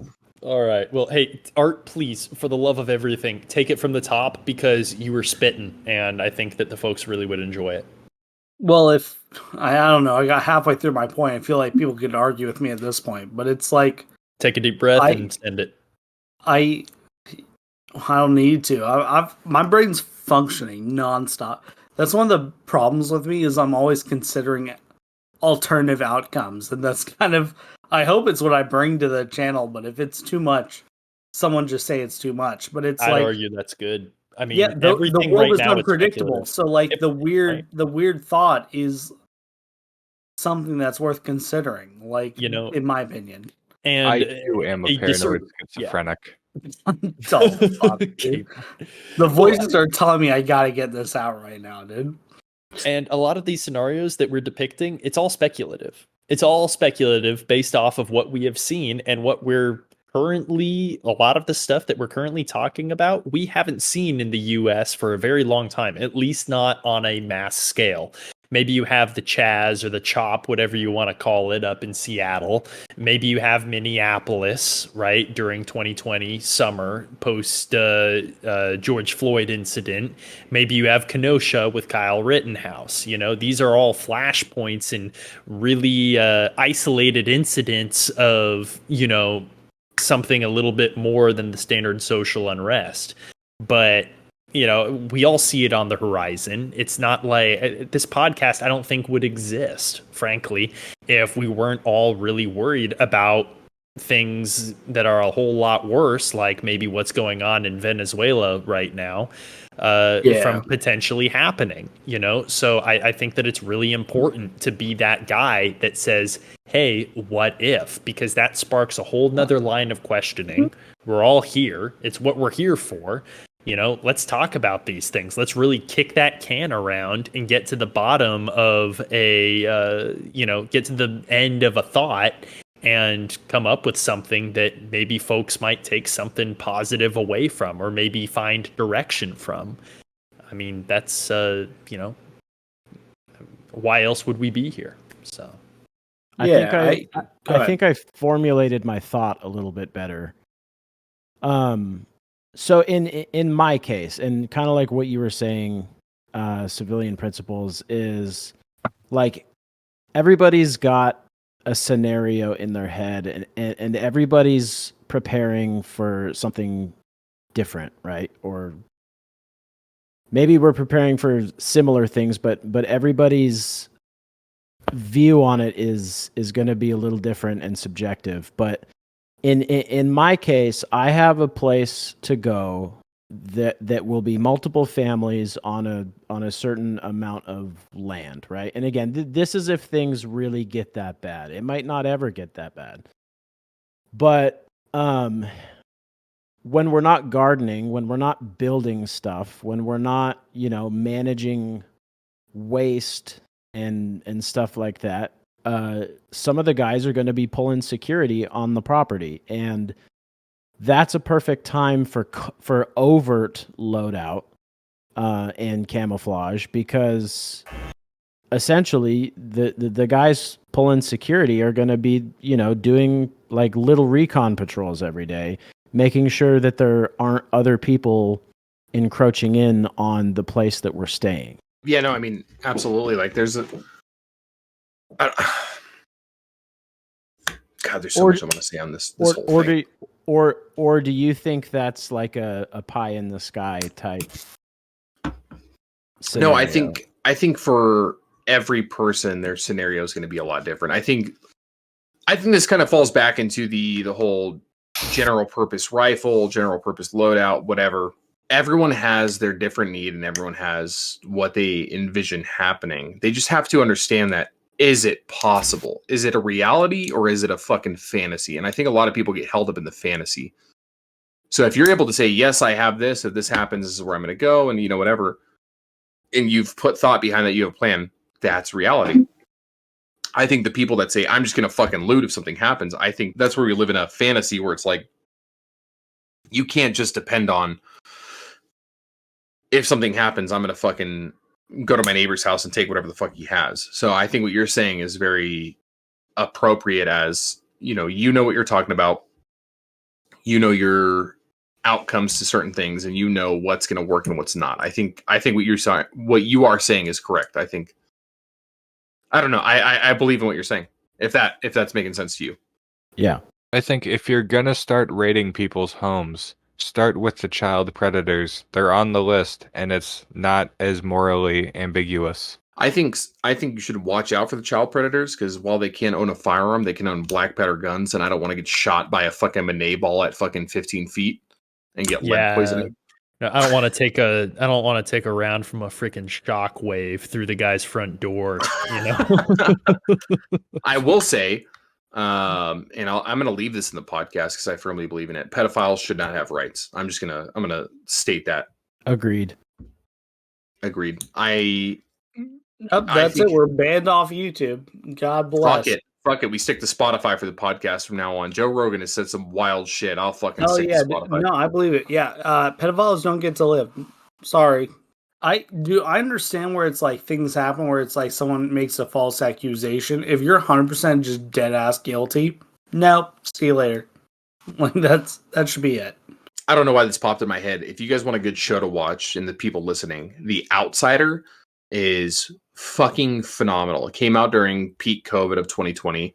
It's got Jason Bateman in it and a whole slew of other actors, but it's based off a Stephen King novel where Jason Bateman is accused of abducting children, doing horrible things to them, and then killing them by eating them. And it follows a whole investigation, and it turns out it's some mythical entity, but I don't know why that popped in my head. But yeah, go check that out. I just realized the podcast needs a little levity. What we talk about is dark, and I realized. So here's a scenario I want to pitch with everyone. I just want to see what everyone's reaction is. We need to take some breaks and have like a joke. I feel like, or a dumb thing. You're walking into your local, like things have just started to be bad. Like you notice your phone doesn't have like contact in, like you can't send texts or anything. There's no power on the street. People are outside their houses and shit. You go to your local Walmart to get some beans, and some dude is walking in with the full like Tarkov loadout. They got the fucking Russian faceplate and everything. Do you just go home at that point, or what? Shoot to compromise. Shoot to compromise. I would probably be screwed because I know that I was at a Marilyn Manson concert the night before, so I'm walking in with my t-shirt, my trench coat, and my sawed-off Mossberg 590. Oh, fuck. No, not the... Oh, fuck. And I know that I'm probably going to die, but that's okay. I listen to Marilyn Manson, so it's all right. Marilyn Manson. I'm listening to Pumped Up Kicks at that point. I'm listening to Midwest emo music, so death is actually the end goal there. That's a good shout out. Everyone, download on an iPod, buy an iPod off eBay, and download Midwest emo music. So when the apocalypse happens, you have the soundtrack to go with it, dude. I think that is something we have skipped over or maybe brought up. No, we brought it up. Yeah, have an MP3 player whenever shit gets wrong. Like, go ahead and buy one. They're like $100 for 160 gig, whatever the fuck, and that will hold thousands of hours of music. But have something that you can have a a soundtrack to your life while you're fucking you're moving dying, across dude. the fucking the Mojave wasteland. I've got spurs that jingle, jangle, jingle.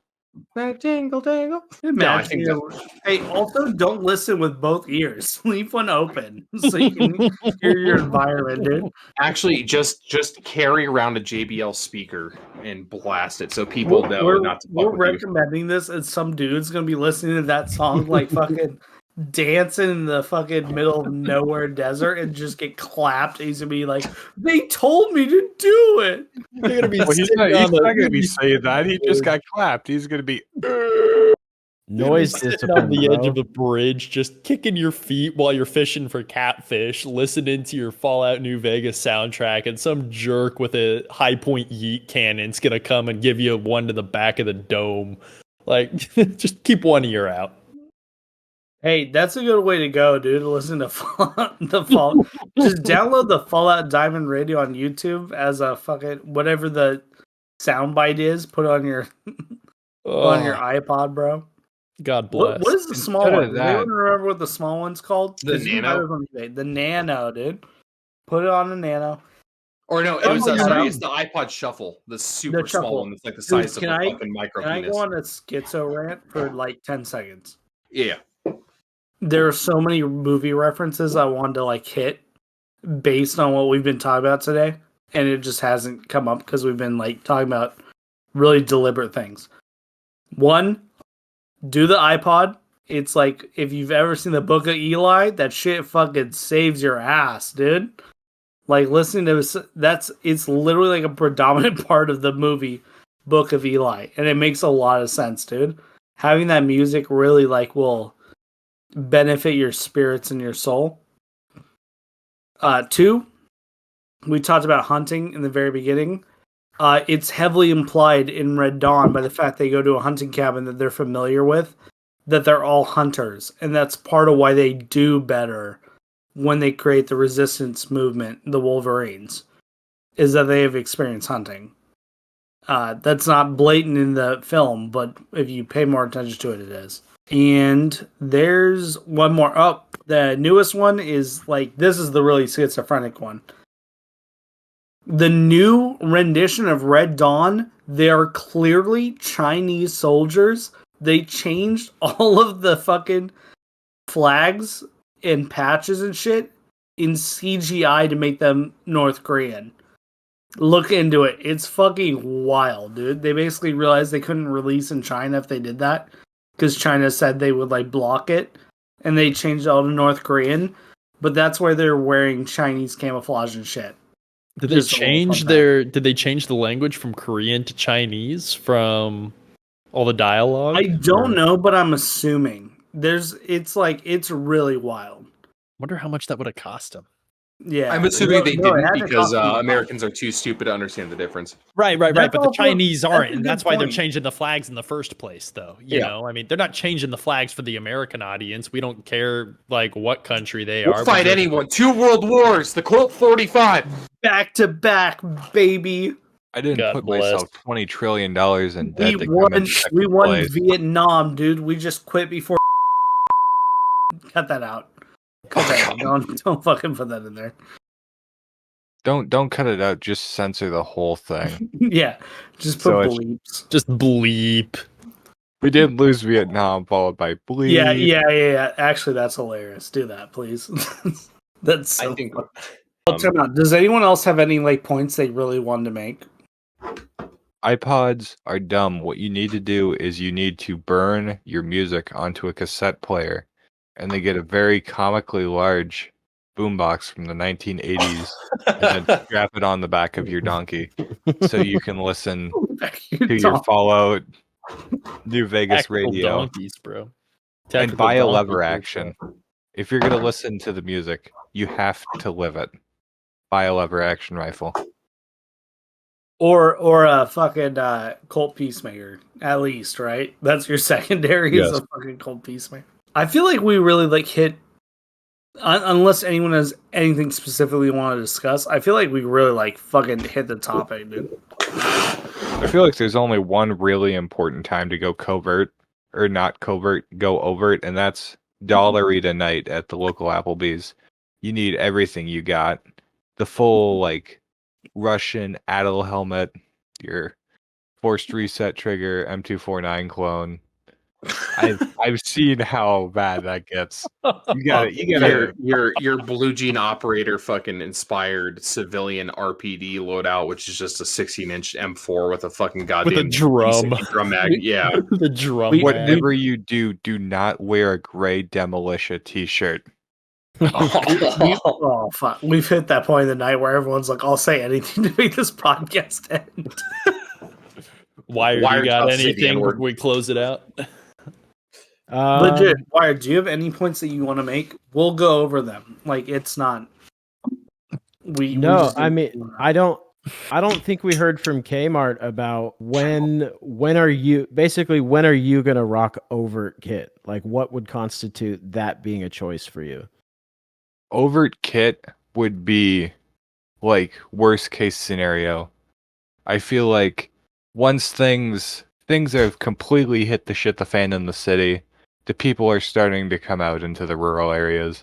And now I need it because of the banding or the rolling bands of traders. Or not traders, but the rolling bands of raiders. And I feel like it would be I'm going in between my community to a neighboring community, whether it's the trade or whatever have you. Whether I'm trading a service or a good, I'll have overt on just for the in between, I should say. Okay. As a deterrent whilst you go about your business in total collapse. Yeah. There you go. God damn it! I have more to say. Send it. I'm We're so here. sorry. I know everyone's like ready. I know based on everyone's. I love the rants we get from you, Art. Like, don't apologize. But I think it's important to reiterate the concept from my point of view. And if everyone totally disagrees or anyone disagrees, please let me know. Because in my mind, when I think of things are getting bad, I think instantly military involvement and I think foreign military involvement. And I think everyone's kind of right going overt. And I go back to my concept where covert and overt are the same thing. It's just a question of camouflage. I think even if like you can wear overt gear, just apply something to it that makes it more to the environment. Like if you can wear the fucking what is the plate carrier you wear, Will? The LBT 1694. Yeah. Okay, you can wear that with a full plate carrier. If you're going into a city and you know that there's like a internal foreign hostile entity or an external, like a foreign country, wear the fucking like exercise shirt over it. It just gives like moments of pause. Like that's what I've like come to realize, and like that's what I was trying to say. It's about a camouflage and not gear. And I want to reiterate it because I think maybe I have like a good idea about this, and maybe I'm fucking stupid. Everyone's gonna say like, no, that's dumb. But it's like it costs you nothing to wear just an open, oversized shirt on top of your full-on like 6094 plate carrier. It costs you nothing to do that. But what it does is it makes you 5 times whatever, imagine a multiplication amount harder to pinpoint from a foreign entity or an adversarial entity. Like, I agree with what I think Wired said, and I think Kmart agreed, and even maybe OutRunner at one point. If you're on your property and you're doing patrols, wear the full multicam with your plate carrier and everything. It doesn't have to be covered. Add scrim. Yeah. Add scrim to your helmet. Vegetation. Add a Viper hood. Natural vegetation is another one. we'll go into that in a further video about concealment and camouflage and shit. But don't think of covert. Like, I think that the idea of covert versus overt is like dumb when I've thought about it way further. I think we're trying to separate things that don't even need to be separated. Think about just camouflaging yourself in general. Like, you can wear, like, there's some overt stuff. If you have a plate carrier with a back panel because you have 5 dudes running with you, they need to be able to access that back panel. And you can't hide that. They need to access it. That's a whole different scenario than what most people are facing, where it's like, I'm one person. The average viewer is like, I'm one person, maybe I'm 2. We have 2 guys. It's me and my best friend, and we're committed to like surviving whatever the fuck happens. Go overt as fuck. Like, it's fine. Do things to blend your overt kit with your environment. Like, I don't after looking into this more, I don't actually understand fully the idea, because I feel like the industry is kind of taking off in a weird way. But it's like, if you're in a city, spray paint your helmet average city colors where you wear an overshirt. It can be open. It can be open so you have access to all of your mags and your whole chest rig. It can be like blown out a little bit because you have like a whole placard on your chest rig. But that moment of pause where someone sees a person wearing like, who's just wearing a fucking like shirt that's kind of blown out. Fat people exist. That's like, you know, like, you just kind of look like an overweight person. Like, I think that it's important to think about that. And like, we're thinking of overt as strictly, I have all my gear on the outside. In this conversation, we keep discussing it. And people keep going back to that concept. And if anyone's like, that's not what I meant, you're like totally misreading me, go ahead and say that. But it's like, we think of that because we've been put in these 2 categories, covert or overt. I don't think it has to be like that. I think you just have to think of where you're at. Well, I think you also have to, like, something that I keep, and I'm sorry, I know we were going to end. Like, what are we doing though? Is kind of what I keep coming back to. Is like, why am I riding my bike downtown in kit? Yeah, you got to have a damn good reason for going out and putting yourself out there, especially if you're going to be looking like an actionable target to someone that might see you as maybe not someone they want to fight straight up, but someone they want to take advantage of. Right, but that's what I'm trying to like really hammer on from my point of view, and maybe it's wrong.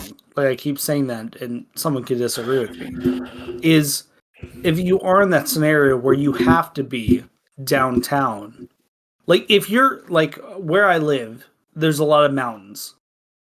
I can't personally say I'm gonna wear civilian attire all the time. If the community gets together and we're doing patrols, I'm going to be wearing camouflage. Like, that's what I'm going to do. And that's what I'm trying to say about like covert versus overt. It's just an issue of camouflage. It should not be an issue of gear. If you have to go downtown, I don't think that you should all of a sudden downgrade your gear so it's as flat as possible, and it looks like you're not wearing jack shit. It just looks like you're like an average Joe. I think you should just add that extra layer of that 2XL, as Will said, he needs 2XL. That 2XL shirt over your plate carrier, and that provides you the extra moment of pause for the enemy, where they're like, "Is that like a dude? Another?" I've seen 30 people today. It's a hostile entity at checkpoint, and they're like just scanning people in the background, and it's like, is that a normal guy just walking who's been here like every day, or is that a dude in full fucking like blatant obvious kit? I think that if you have to be downtown, even if you're going overt as fuck, where you're like plate carrier, I'm doing plate carrier, I'm doing battle belt, I'm doing helmet. Like, you're doing all that jazz, and that's fine. Try and conceal those pieces of equipment. Wear a 2XL shirt on top of your plate carrier, and it also will help conceal your battle belt. I had one random point. Yeah, I had one random point that I wanted to make, and we just haven't gotten to it because we've talked about such specific problems. If you are in a state where you can't concealed carry, there are a bunch of them. There is no way to do it. You can try your hardest. They will not let you. It's completely unconstitutional. Fuck those states. It's abhorrent. If they know you're concealed carrying, you're not concealed carrying. Yes.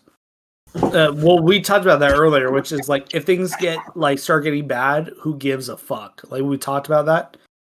But something I don't think people have considered is buy a concealed carry holster for your firearm if you live in those states. Even if you're too scared to go about doing it, because you're like, well, if I'm in jail, I can't do shit. Understandable, everyone can't just risk their whole life, their family's lives, because they're the breadwinner of their family or whatever. Understandable. Buy one, so when things do get bad, you can conceal your gun. For the and that's from personal experience. For the longest time, I had a gun and I didn't own a concealed carry rig because I live in a fucking bullshit state. But I realized when things were getting kind of bad in the 2020s, it's like, who gives a fuck? And I considered ways of taking care of that issue. And then I realized if things are really bad, I should just have a holster. It's not a crime to own it. It's a crime to fucking do it, but it's not a crime to own it. Own one. Own one, so if things are bad, you can make that change, that switch. All right, that's done. I'm done with my rant. If anyone disagrees, I'm going to fight you, or maybe you're right, and I will accept your point of view. I still just don't understand why you would even want to be in the city in the first place. Some people are just in the city. Cities are massive. Like in LA is a massive city. Even then, but if things are bad and you live in downtown LA, and I'm so sorry, I don't want to cut you off. I do have I had a point earlier I didn't get to make it because people were sending memes, and we just totally blew by it. We assume that unless, god damn it, dude, fucking setting memes again. On the same topic, which is really fucking funny, actually. But we assume that there's two sorts of people, which is people who think like us and people who don't think like us. There are people who, when things get bad, have the mental capacity to start thinking that things are a problem and trying to resolve them. Even if they haven't thought of it up to this point, like the way we're all thinking and discussing and the whole point of this podcast and stuff, there are people who are smart enough for that. I always try and think of myself as other people with different life experiences. And it's if I was a person who wasn't a big gun person or, shooter or tactical or whatever the fuck it is, but I had the same level of thinking that I currently do, and things started getting bad, I would start thinking, and this is what I was talking about originally, I would start thinking we had to leave. And that's what I think is interesting and kind of concerning, is we want to assume that it's the populace is outright going to be fucked. Just in general, the population is going to be fucked. Most people don't think this way. They're not concerned this way. But I think that a lot of people who even aren't concerned in this fashion have the intelligence to recognize issues that are occurring. And that's what I was trying to say. I think that not everybody, but a lot of people who live in a city like Los Angeles, a good amount of them, on the rip of something really bad happening, will think we need to leave right now. And they'll think that before other people start to think that, those people will think that when there is no water anymore, like as an example, like they'll be there for a few weeks until the water stops. But I think there is a good amount of people who are intelligent who will recognize an issue upright and make decisions. We were talking about like you live in a area outside the city, and you were thinking you had time between when people started reaching that I don't know, suburban or rural area. Yeah, if people pushed out of the cities into the rural areas, which is talked about a lot in prepper circles, if they were to do that, the place that I'm going specifically is far enough away from the city that I personally think it would take a long time for people to even get that far. But does the area you live, and this is like part of it, is like does the area you live, is it near like a major like highway? Like, is it near a marked highway? Is Well, it an area known for agriculture? yes. Okay. Okay. That's what I'm saying. It's an area known for agriculture. There are people who live in that city who have visited your area for like fun activities, little fun fucking things, like, oh, pumpkins, or like fucking shit. Yeah. That tracks in the mind. The mind recognizes that and thinks like when things get bad, whenever something really bad happens, your brain automatically does a thing where it's like, what is every bad thing that's happened and what are the answers to this problem? Everyone does that, even like super dumb people, and like maybe theirs is like worse at doing that, but that's what happens. So it's like if you live in an agriculturally rich area where people commonly know that it's agriculturally rich, if they live in a city, they're a city person, but they've toured your area that's agriculturally rich, and all of a sudden they don't have access to food at the supermarket, that instantly pings in their head. Instantaneously. Well, that place has food. Yeah, that's a good point. And that's what I was trying to say. I'll let Kmart go, but that's what I was trying to say earlier is we want to assume that like, and it's kind of a misinformed observation where it's like, well, if things get bad, I have some time. I live in a rural place. I have some time before people start showing up here. I don't think it's as much time as the average person considers. And you can look at like world events in foreign countries. People, when things are bad and people don't have food, they instantly start looking for food. And they know where the food is. It happens often. But I'll let Kmart go. Go ahead.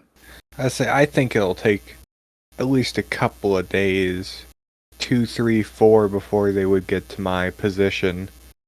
I feel like the places, especially like on the outside of the city, like the outskirts, pushing into like that first, couple 10 miles of the more rural areas would be the worst of it, just because the people are trying to take advantage of the situation. There'll be people trying to flow the people through, take advantage of that, control the flow, as well as the other people ahead of me trying to defend their land from the onslaught of people.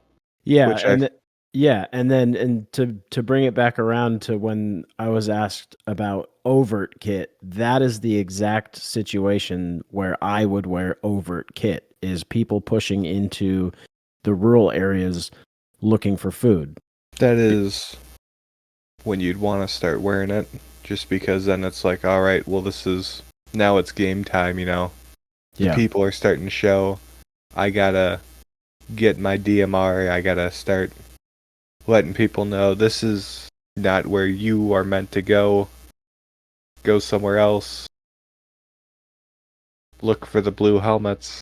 Do whatever you want. Oh, fuck. Just don't stay here. Don't bring them here. Make signs. Something no one ever says. I've so many things to say what everyone said, but I know everyone's ready to be done with the podcast. Make signs. If things start going bad, make signs where it's like looters will be shot and put on your property, like instantaneously. Make signs leading them away. Yes. Oh, that's a good idea, dude. Misdirection, man. Yeah, misdirection misdirection. and miscommunication on their part. That's what you want to do. Yeah, You know, that's a good if you point. can, if That's you can some stay a psyop couple shit. step, 100%. You're onto something there. I would say, if you can stay a couple steps ahead of the people, you might not be able to prevent them from ultimately finding you if they're hell bent on finding you, but you sure as hell can slow them down. So Even signs that just say like out of food, anything helps. That's a good point. Yeah. right, telegraph to It them that doesn't- you don't have anything. Yeah. Or just a sign that says water 3.5 miles that way with like a fucking arrow. Dude. Exactly. Yeah. No, that's a good point. I've never heard anyone suggest anything like that, and that's a good point. And the interesting thing, this is the last thing I'll say, and then everyone goes have their piece, I will turn off. But you see that shit in movies, dude, where it's like in TV shows, The Walking Dead, shit like that, where it's like secured town 3.5 miles that way with an arrow. And it always ends up being some bullshit. But it's like, that's very easy to do. To just put up a cardboard sign real quick. Almost everyone gets fucking Amazon. You have a ton of boxes. Cut that box open and write, like, water. Like, that way. 2 miles away from here. Like, get away from me. That's a really good idea. Or like he said, the food. I'm out of food. Help, dude. I almost feel like that's like more helpful. You can also write whimsical messages for the people that find you in the future. The elves have got me. That's the other one. Do schizophrenic shit, dude. Yes. The one dude goes, keep stalking me. Run. They're in my walls. They're in my walls. I'm gonna be honest, as a well-known as like a person who knows what's up. If I walked up to a house and it said they're in my walls like 8 times, I would not enter that house. Like for sure, dude. Yeah. That's a good one. Yeah, man. they're Just write fucking in my walls. You got to write your schizophrenic messages in red paint, all on the outside and the exterior of the building. There's start a coming Write up it in on your that. own shit. That way they know not to come close based off of smell. Just write Kamala Harris like 100 times on a piece of cardboard. it's No Jover. context. It's Jover.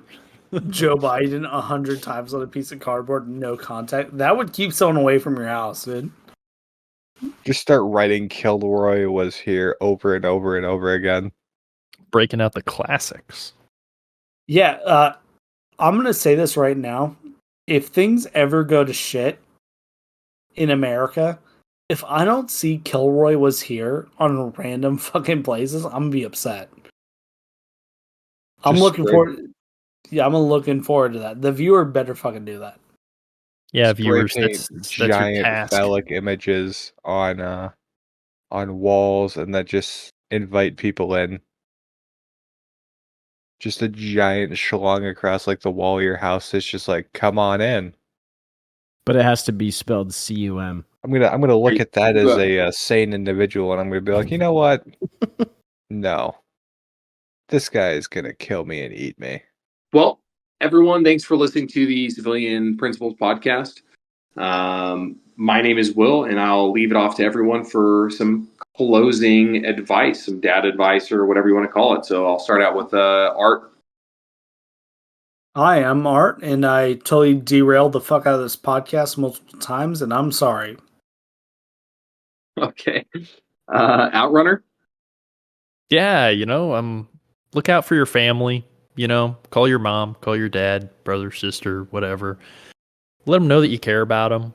It's easy to get kind of caught up in the doom and gloom of some of the topics that we're bringing up, but there's things worth smiling about. There's things worth being positive about, and I don't want you all to lose sight of that while we discuss things that might be seemingly unpleasant. So Thank you for having me on. I'm sorry for all of you listeners out there. Christ is Thanks for king. coming on. Based. Wired? Yeah, thanks for having me on as well. My dad advice would be get to know your neighbors, make sure your food and water preps are good, and have a team of guys to work with. You don't want to be a lone ranger. I am Will, and my dad advice stays the same. Build a community, love your family, don't be a fat fuck, get fit. If you need mental help, seek mental help. And as always, enjoy your time. Shit's getting weird. Thank you guys for listening to the podcast. I hope you enjoy your night.